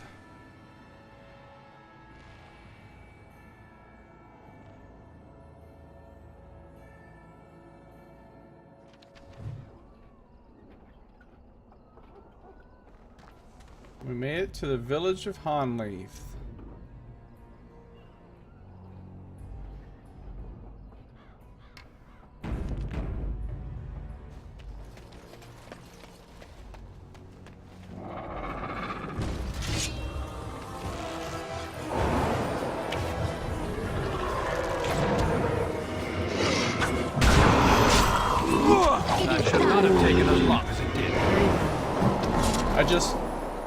Oh, they were already dead. Genlocks. Those were some weak genlocks. Okay. Alistair and Sten kicking some ass. They killed those things pretty fast. And Liliana, I guess, shooting her bow. Make sure. Use a health poultice if he's almost dead. Taunt if he's surrounded by at least 2 enemies. Activate shield cover.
Okay, that's all fine for now.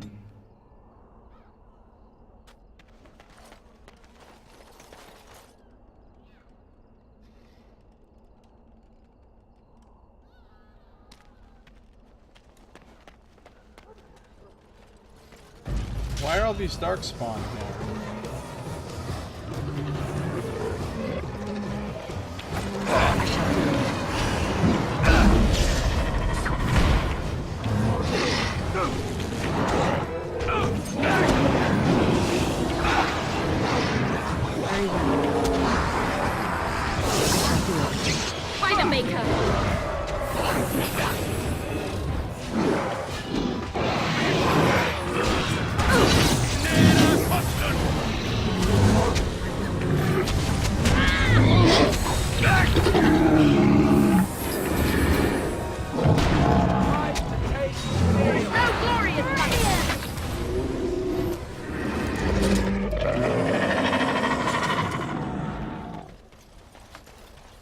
really like the fact that my character is the healer and the nuker all in one. That's the cool thing about mages in Dragon Age. I also really like the fact that you have no per day spells. You can use your stuff as much as you want on short cooldowns. And I like the fact that the casting is so fast. All of those things combined to make Mage actually really a lot of fun in Dragon Age compared to in a lot of RPGs where playing a mage is blah. I feel like I can really do a lot of cool shit as this mage.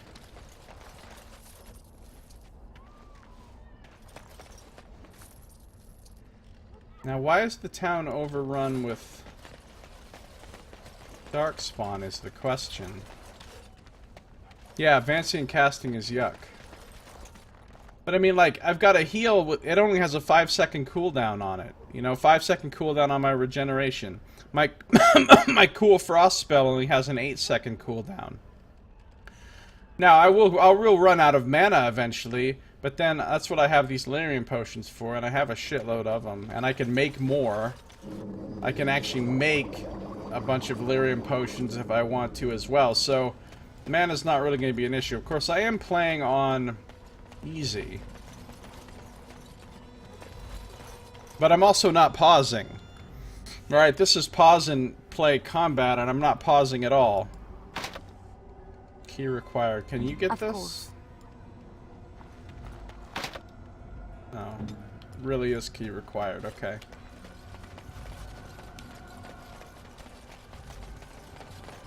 That's kind of what I decided I wanted to do with this playthrough, was play on easy but just not pause. But I don't know, I might change my mind, you guys. I might make the difficulty a little bit harder.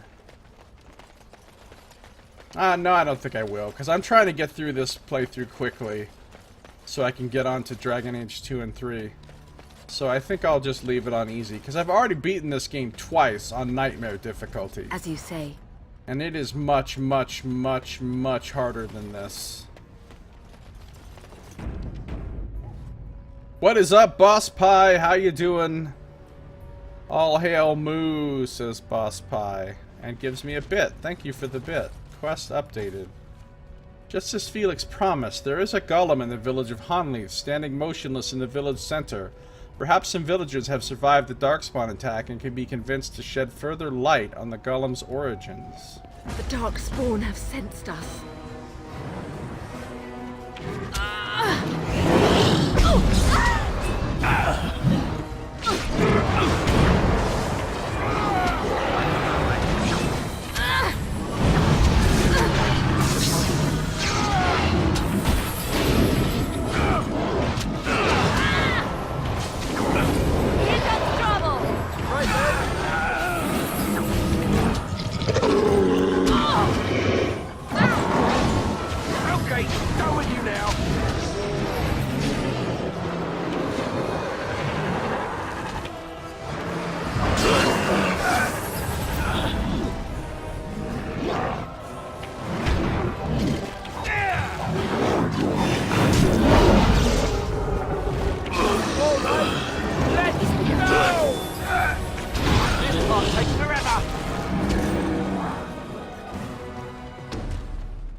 Alright, cool. Yeah, this mage class is actually super fun to play in this game. I'm a little bit shocked. Because remember, I hate playing mages normally. I like playing rogues and warrior types. But I really like the spell selection that I've got. I've got a lot of crowd control, plus I've got heals, plus I've got damaging spells.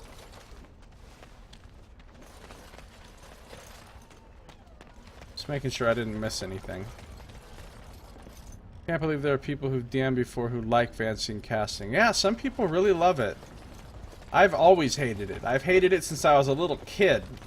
And I first started playing... Hey, wait a minute. What's that elf root over there?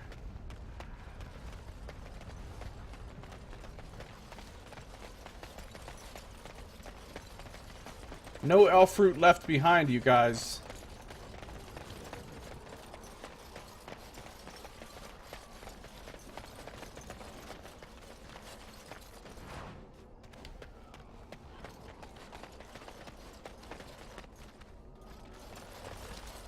Wait, are they actually using the health poultices?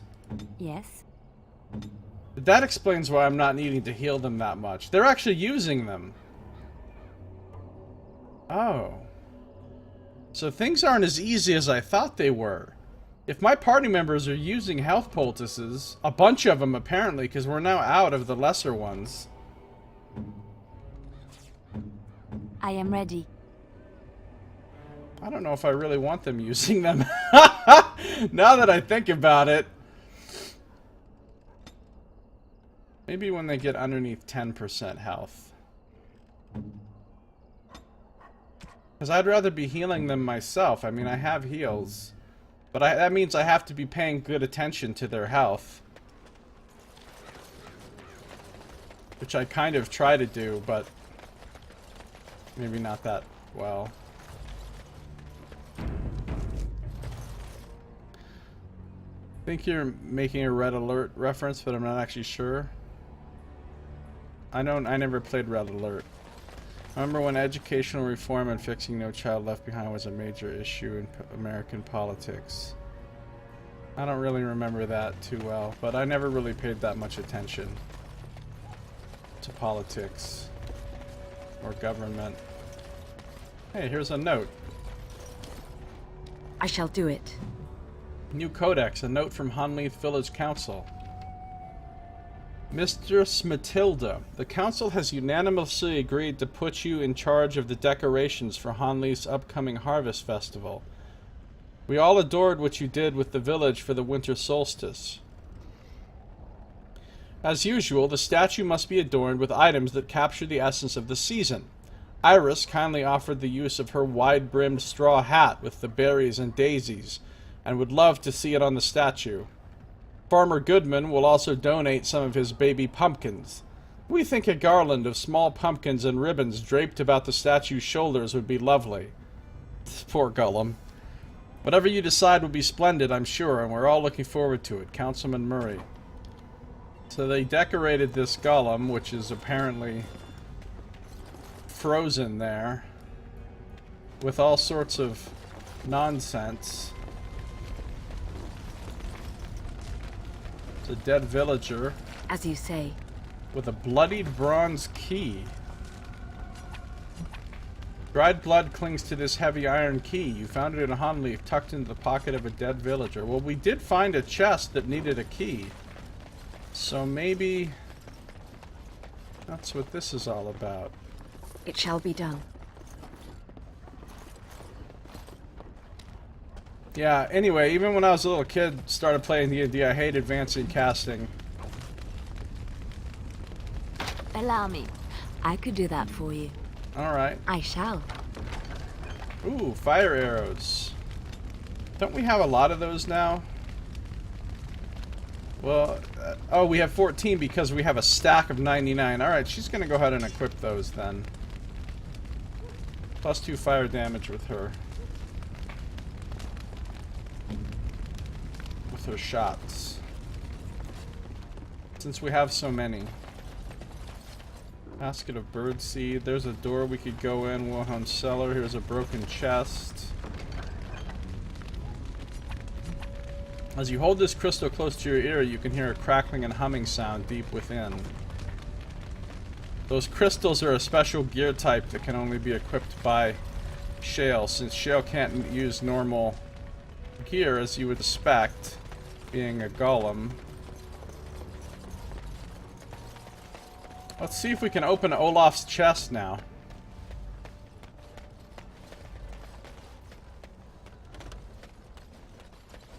I shall do it. Oh, Olaf's prized cheese knife! Here we go!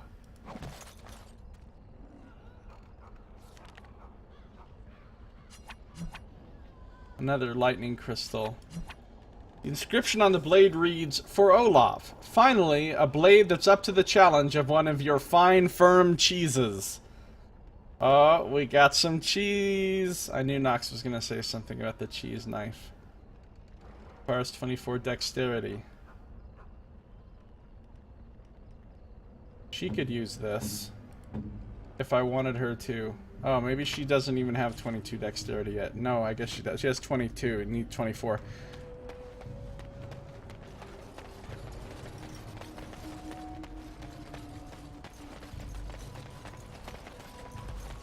So the town's been attacked by Darkspawn. Everything's all wrecked and ruined. Everything's in flames. There's a cellar we can go in. And of course, there is the golem itself. Basket of birdseed. This basket is almost empty. Most of the birdseed seems to have been... well, seems to have been something involving birds.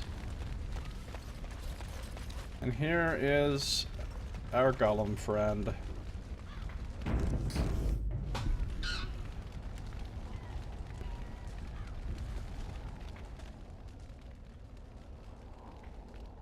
The name of this DLC is The Stone Prisoner.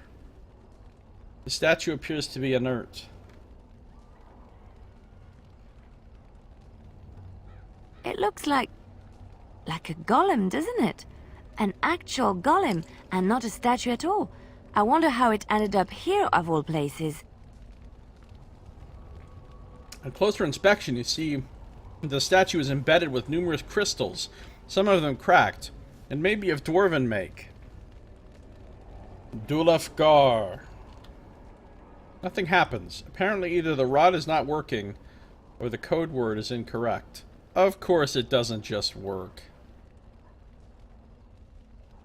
Of course it doesn't just work. Alright. The golem is unresponsive to the control rod and command words you acquired from Felix. Perhaps there are still survivors in the village who could shed some light on the golem's current state.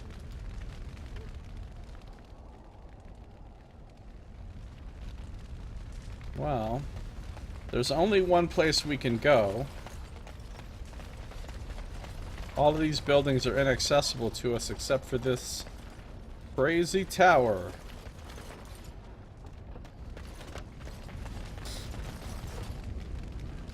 Cheese knife, says Nox.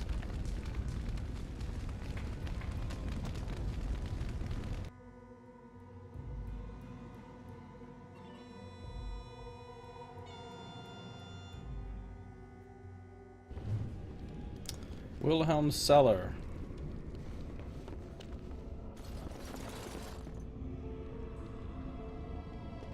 Creepy music starts playing. Expecting to get attacked at any moment. Strange crystal cluster. Small chipped natural crystal. This crystal exudes a pungent earthy smell, as if of a forest swept with rain. Wilhelm Cellar, home of the Wilhelm scream. Ah! I can't do the Wilhelm scream, but yeah. Very well. I could do that for you. Liliana? Mm-hmm. A steel longsword. Okay.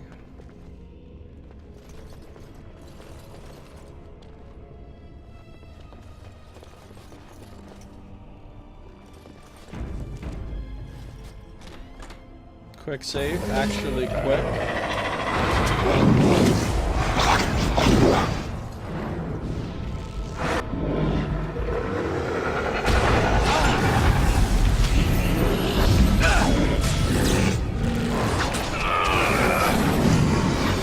Oh shit, there's a lot of enemies.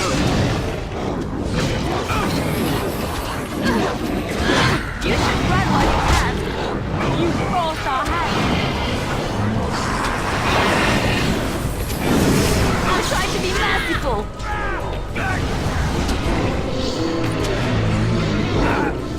Be wary.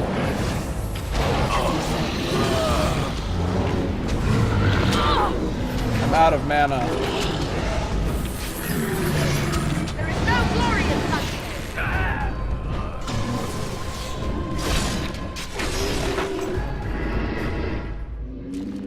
Dude, they're using these up very quickly, I feel like.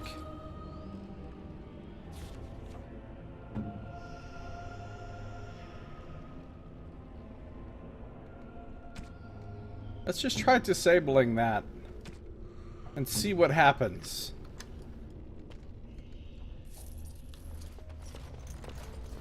I think we'd be getting our asses kicked if they weren't using up these poultices.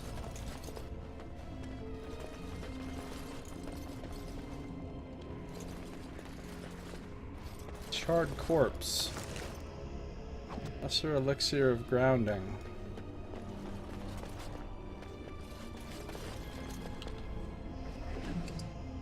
Soul rot coating. As you say.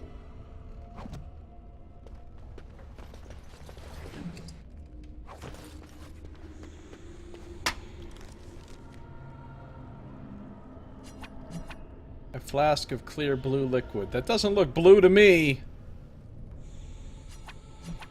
A small vial that contains a dark viscous liquid. You can coat your weapon in soul rot acid. Here's a barrel with a green stone. Oh, this is kind of cool. Like the roots are growing in here and like wrecking the wall, and they have the wall shored up with these beams to try to prevent it from caving in. It's a nice little detail. A lot of books. Allow me. I could do that for you. I didn't remember how many locked chests this game has. Steel helmet. I don't want to wear that.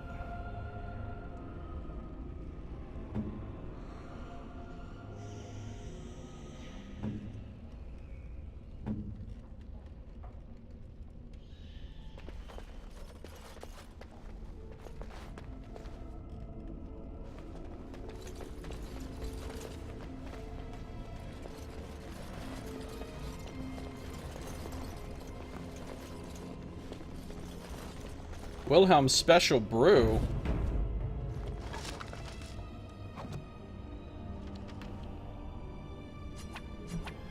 This dark-colored ale gives off a thick, oaky smell. Swirling it in the tankard, you notice it take on an unexpected glow. Ah, it's a gift. All of these boozes are good gifts for Ogren, who we don't have yet. But I'm now carrying around several different boozes. Boozes? Is that really a...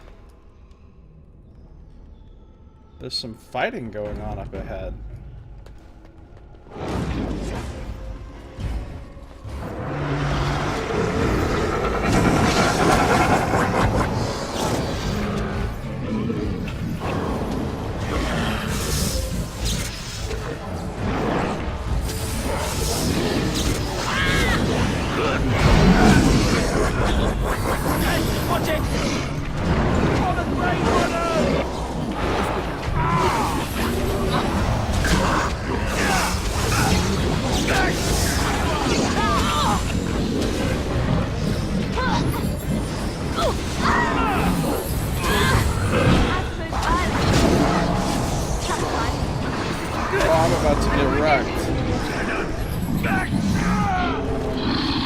Well, I'm down. Be careful! Let's see how the rest of the party does without me. I bit off a little more than I could chew there. With my main character. Is the fight over?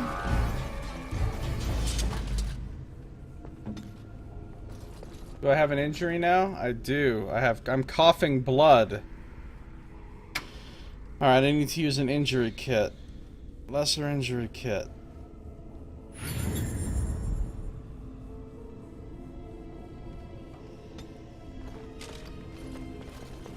Very well.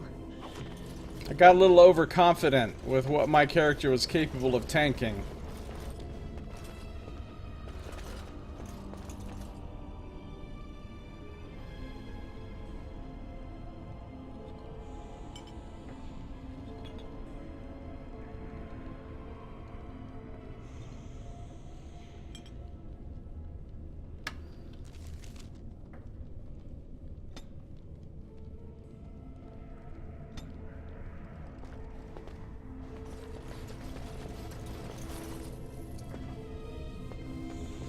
I keep kind of running into the midst of the enemy so that I could use my crowd control AoE type things on them.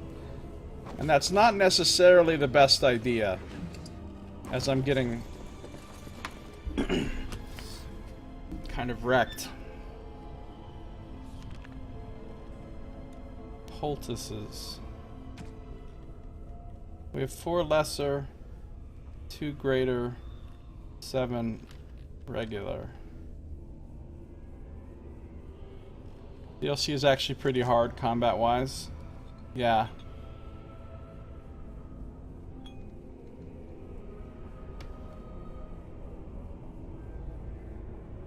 Well, I am playing on easy, so it's not that hard. It's just...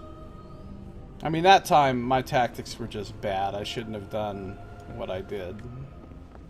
A decades-old letter.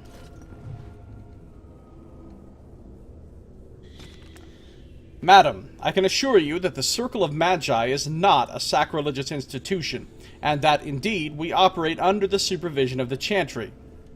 It would make our investigation of your husband's death much easier if you would simply cooperate with us. I am disappointed to hear that you sold the Golem's activation rod. I understand both it and your husband were of invaluable aid to King Merrick during the war against Orlais. Without the rod, we cannot discern whether Wilhelm's Golem was responsible for his murder. Oh. So Wilhelm was like the town mage, apparently, who had this mage tower. It was his Golem. Wilhelm mysteriously died. They think maybe the Golem might have been responsible. The Golem will simply have to remain where it is unless the villagers can find a means to destroy it. Our condolences to you and your son for your loss. I imagine it is of little consolation to you, but your husband is much admired here and will be missed. Maker keep you, First Enchanter Arlen. And who knows how long ago this is from. Now the people here seem to be sealed behind some sort of magical barrier. We'll check that out in a second. We've got a glowing crystal here. Large chip natural crystal. We've got a really creepy ass pit with spikes with a hanging cage over it. And that leads back up to the village. Okay.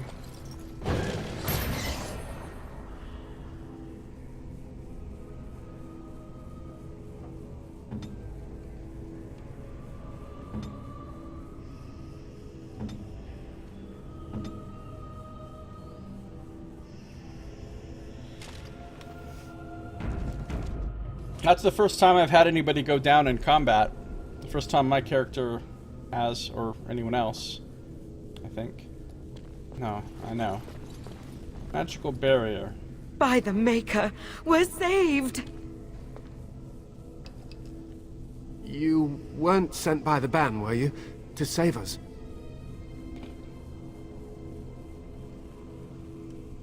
No, I'm a Grey Warden. A Grey Warden? Here! Thank the Maker for our luck! But if you weren't sent by someone, why are you here? If you don't mind me asking. I'm looking for whoever owned that statue outside. The statue outside? Why would... Oh, I think I see. You bought the control rod, didn't you? You came here looking for Shale.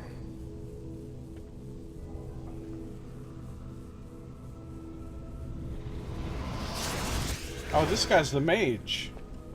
Maybe not. Maybe he just knows how to activate the barrier.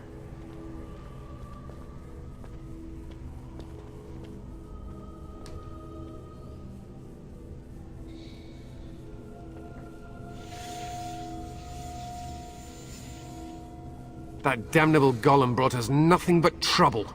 My mother sold the rod years ago after it killed my father, and good riddance. Killed your father? What do you mean? My father's name was Wilhelm. Mage to the Isles of Redcliffe and a hero in the war against Orlais. And what did he get? One day, my mother found him outside the tower, with so many broken bones she could barely recognize him, and Shale standing over him just like it is now. My father deserved better than that. But if you really want to wake Shale up, well, it's yours now.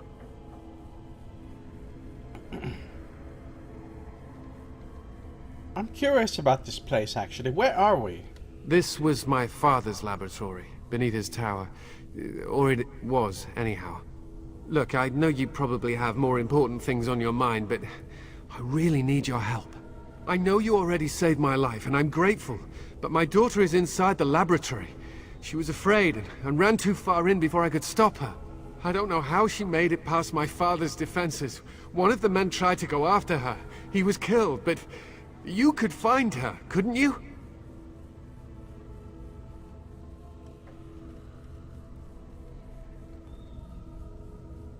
What killed this man who went after her? There are defenses my father put down here to keep strangers out.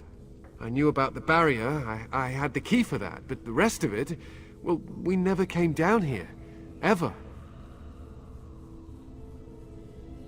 I want to know how to activate that golem. How to activate it? We just used the control rod and the code phrase. Or did Mother give them the wrong one? I wouldn't be surprised. She said she never wanted to see Shale activated again. If so, I'll gladly tell you the proper phrase. Just save my little girl, I'm begging you! How do you even know she's still alive? I don't, it's true. I'm terrified that something's happened to her and she's lying in there, injured. I can't leave here until I know for certain. Surely you can understand that. I'll see if I can find her. You will? Thank the Maker! My father's laboratory is just past the next area, I think. She has to be there.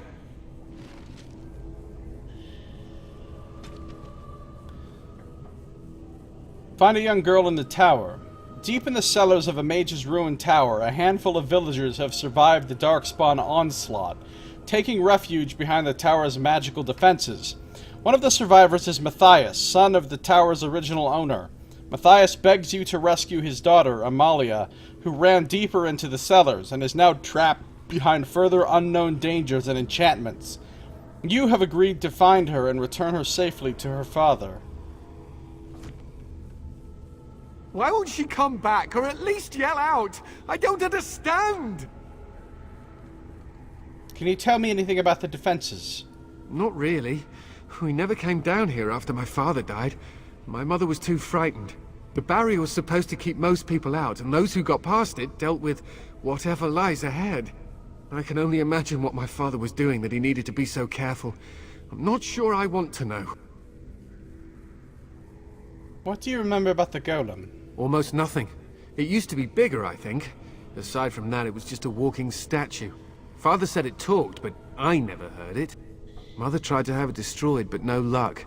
I think that's when she sold the rod, but no one ever came to claim it. Tell me more about your father Wilhelm. I was so young when he died, I hardly remember. All I know is he was a fine mage and a healer. What he needed this laboratory for, or why the Circle of Magi let him be out here, I honestly have no idea.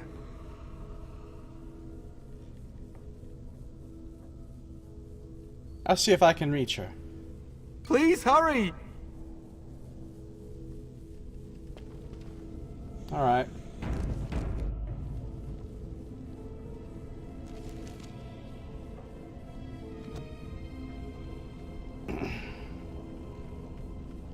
Let's go.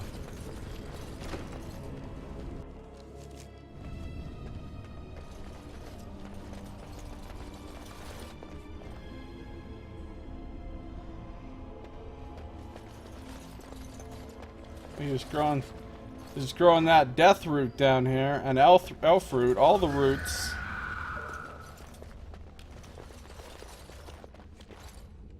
Guess you could call this a root cellar. Fractured stone. Lyrium dust.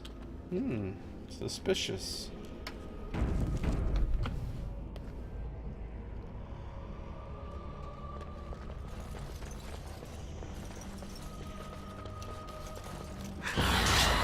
Oh shit.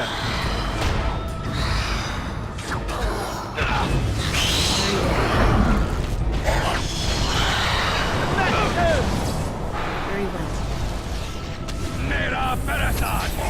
Defend yourself! No quarter. Make him be As praised! long as it did. Ash Wraith. Legend has it that when Andraste's ashes were taken into hiding, some of her closest disciples gave themselves to the fire, that their restless souls might remain to guard her final resting place forever. Whether they are the spirits of Andraste's disciples or merely fade spirits, the temple that houses the sacred urn is filled with wraiths. Created from a burnt corpse, an ash wraith is a powerful and amorphous opponent, able to lash and smother while being immune to most physical attacks. Even if successfully dispersed, it can reform at a later time. Magic is the only real way to fight such a creature. Wind and ice attacks being the most useful. That's good, since ice is what I used against it. They're capable of creating small whirlwinds that are devastating to anyone unfortunate enough to get close, and their touch leaves a person drained. And Liliana leveled up.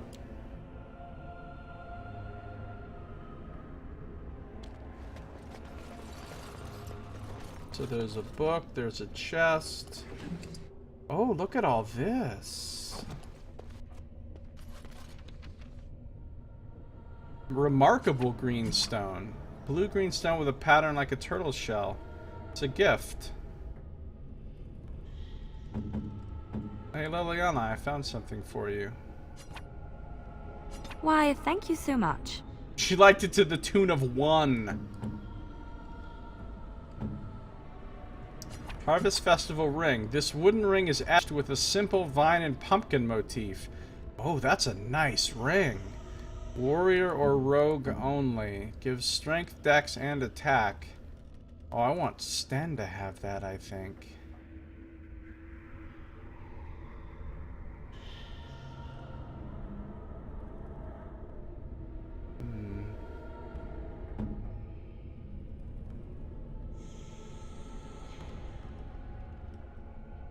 Or Liliana.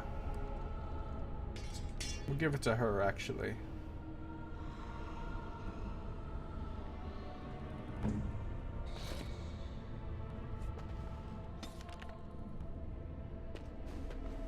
Suddenly all the things attacking.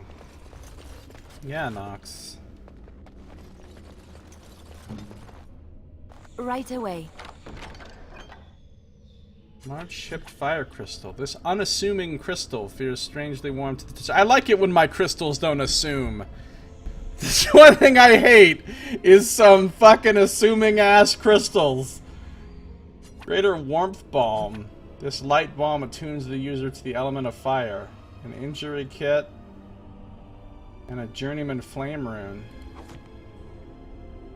It's one thing I hate is when my fucking crystals start assuming. Alright, so she's gonna level up. I don't know whether I should be putting points in dexterity or cunning. I'll go 1 cunning, 2 dexterity. Wait, actually, hold on. Don't we have a sweet bow that she could use if she had... She needs a 24 dexterity. Oh, that'll get her 24. Perfect. Let's keep going on. Not stealing. I don't care about that. I don't plan to do much pickpocketing. Let's get her some more tactics.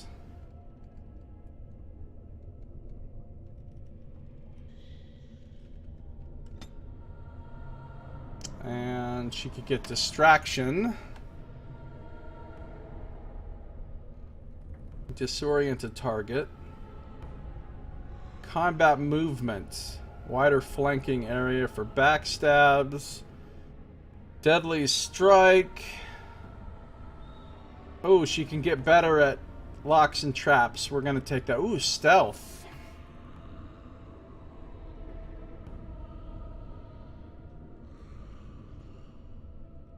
Dual weapon, or there's some more archery stuff. Well, I'm most interested in this, so we're going to take mechanical expertise. Through practice and research, the rogue has come to possess an encyclopedic knowledge of devices designed to prevent entry. Knowing the right technique for the job lends the rogue yet another bonus when dealing with locks or traps. Okay, good. We'll take that. And she's got a new tactics slot.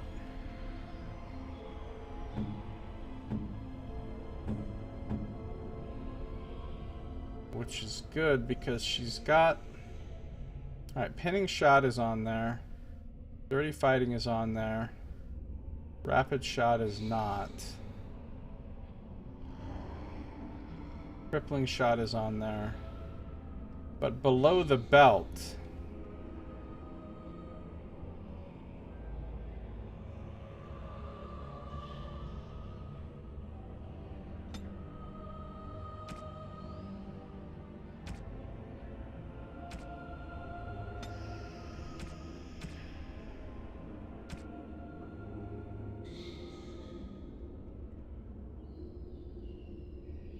Swift and unsportsmanlike kick to the target.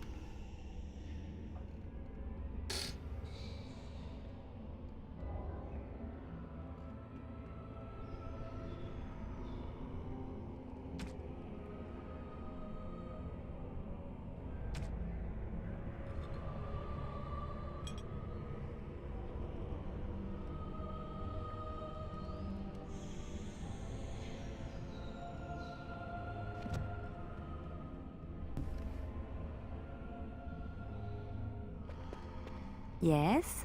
Something you need? What do you know of this place? Next to nothing, I'm afraid. Perhaps there is little to know about this place, or I simply have not discovered its secrets yet. Let's talk about something else. Yes? Something you need? Yes? What's on your mind? Never mind. What do you need? I'd like to ask you away. something. Never mind. Yes, I have a question. I am hardly surprised. Never mind. Very well. I feel like As you wish. he knows I was just deliberately wasting his time.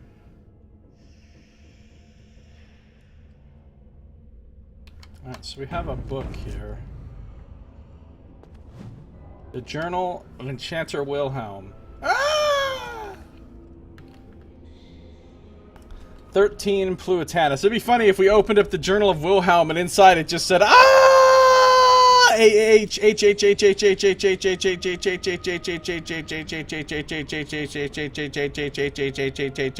exclamation point. And that's all that was in his journal. Pluotanus. The interrogation of the demon is going well, and is rather fascinating, providing that what it is saying is true. I have sent all my research so far to First Enchanter Arden, and while he is concerned about my safety, he does not think there is a reason to stop just yet.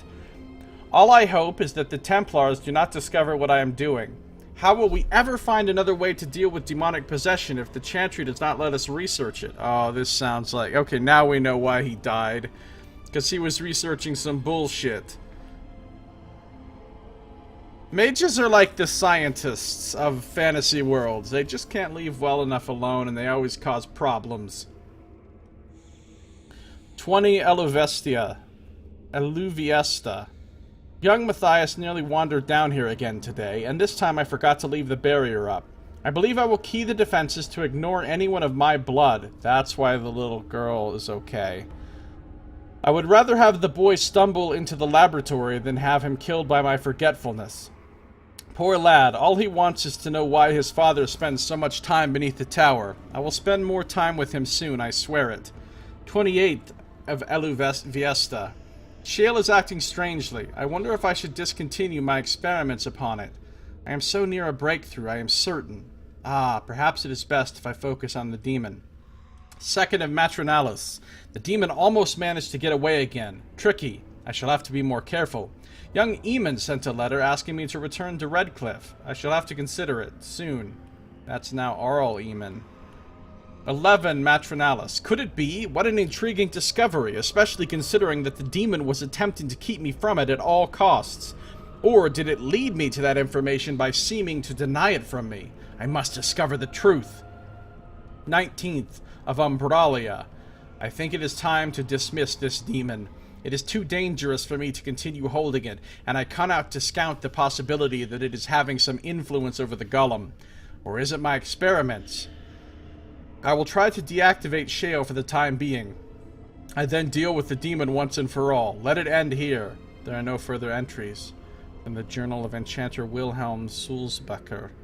So the demon possesses the golem, kills the mage. Now the demon is free and acting up. We also learned about injuries. Okay.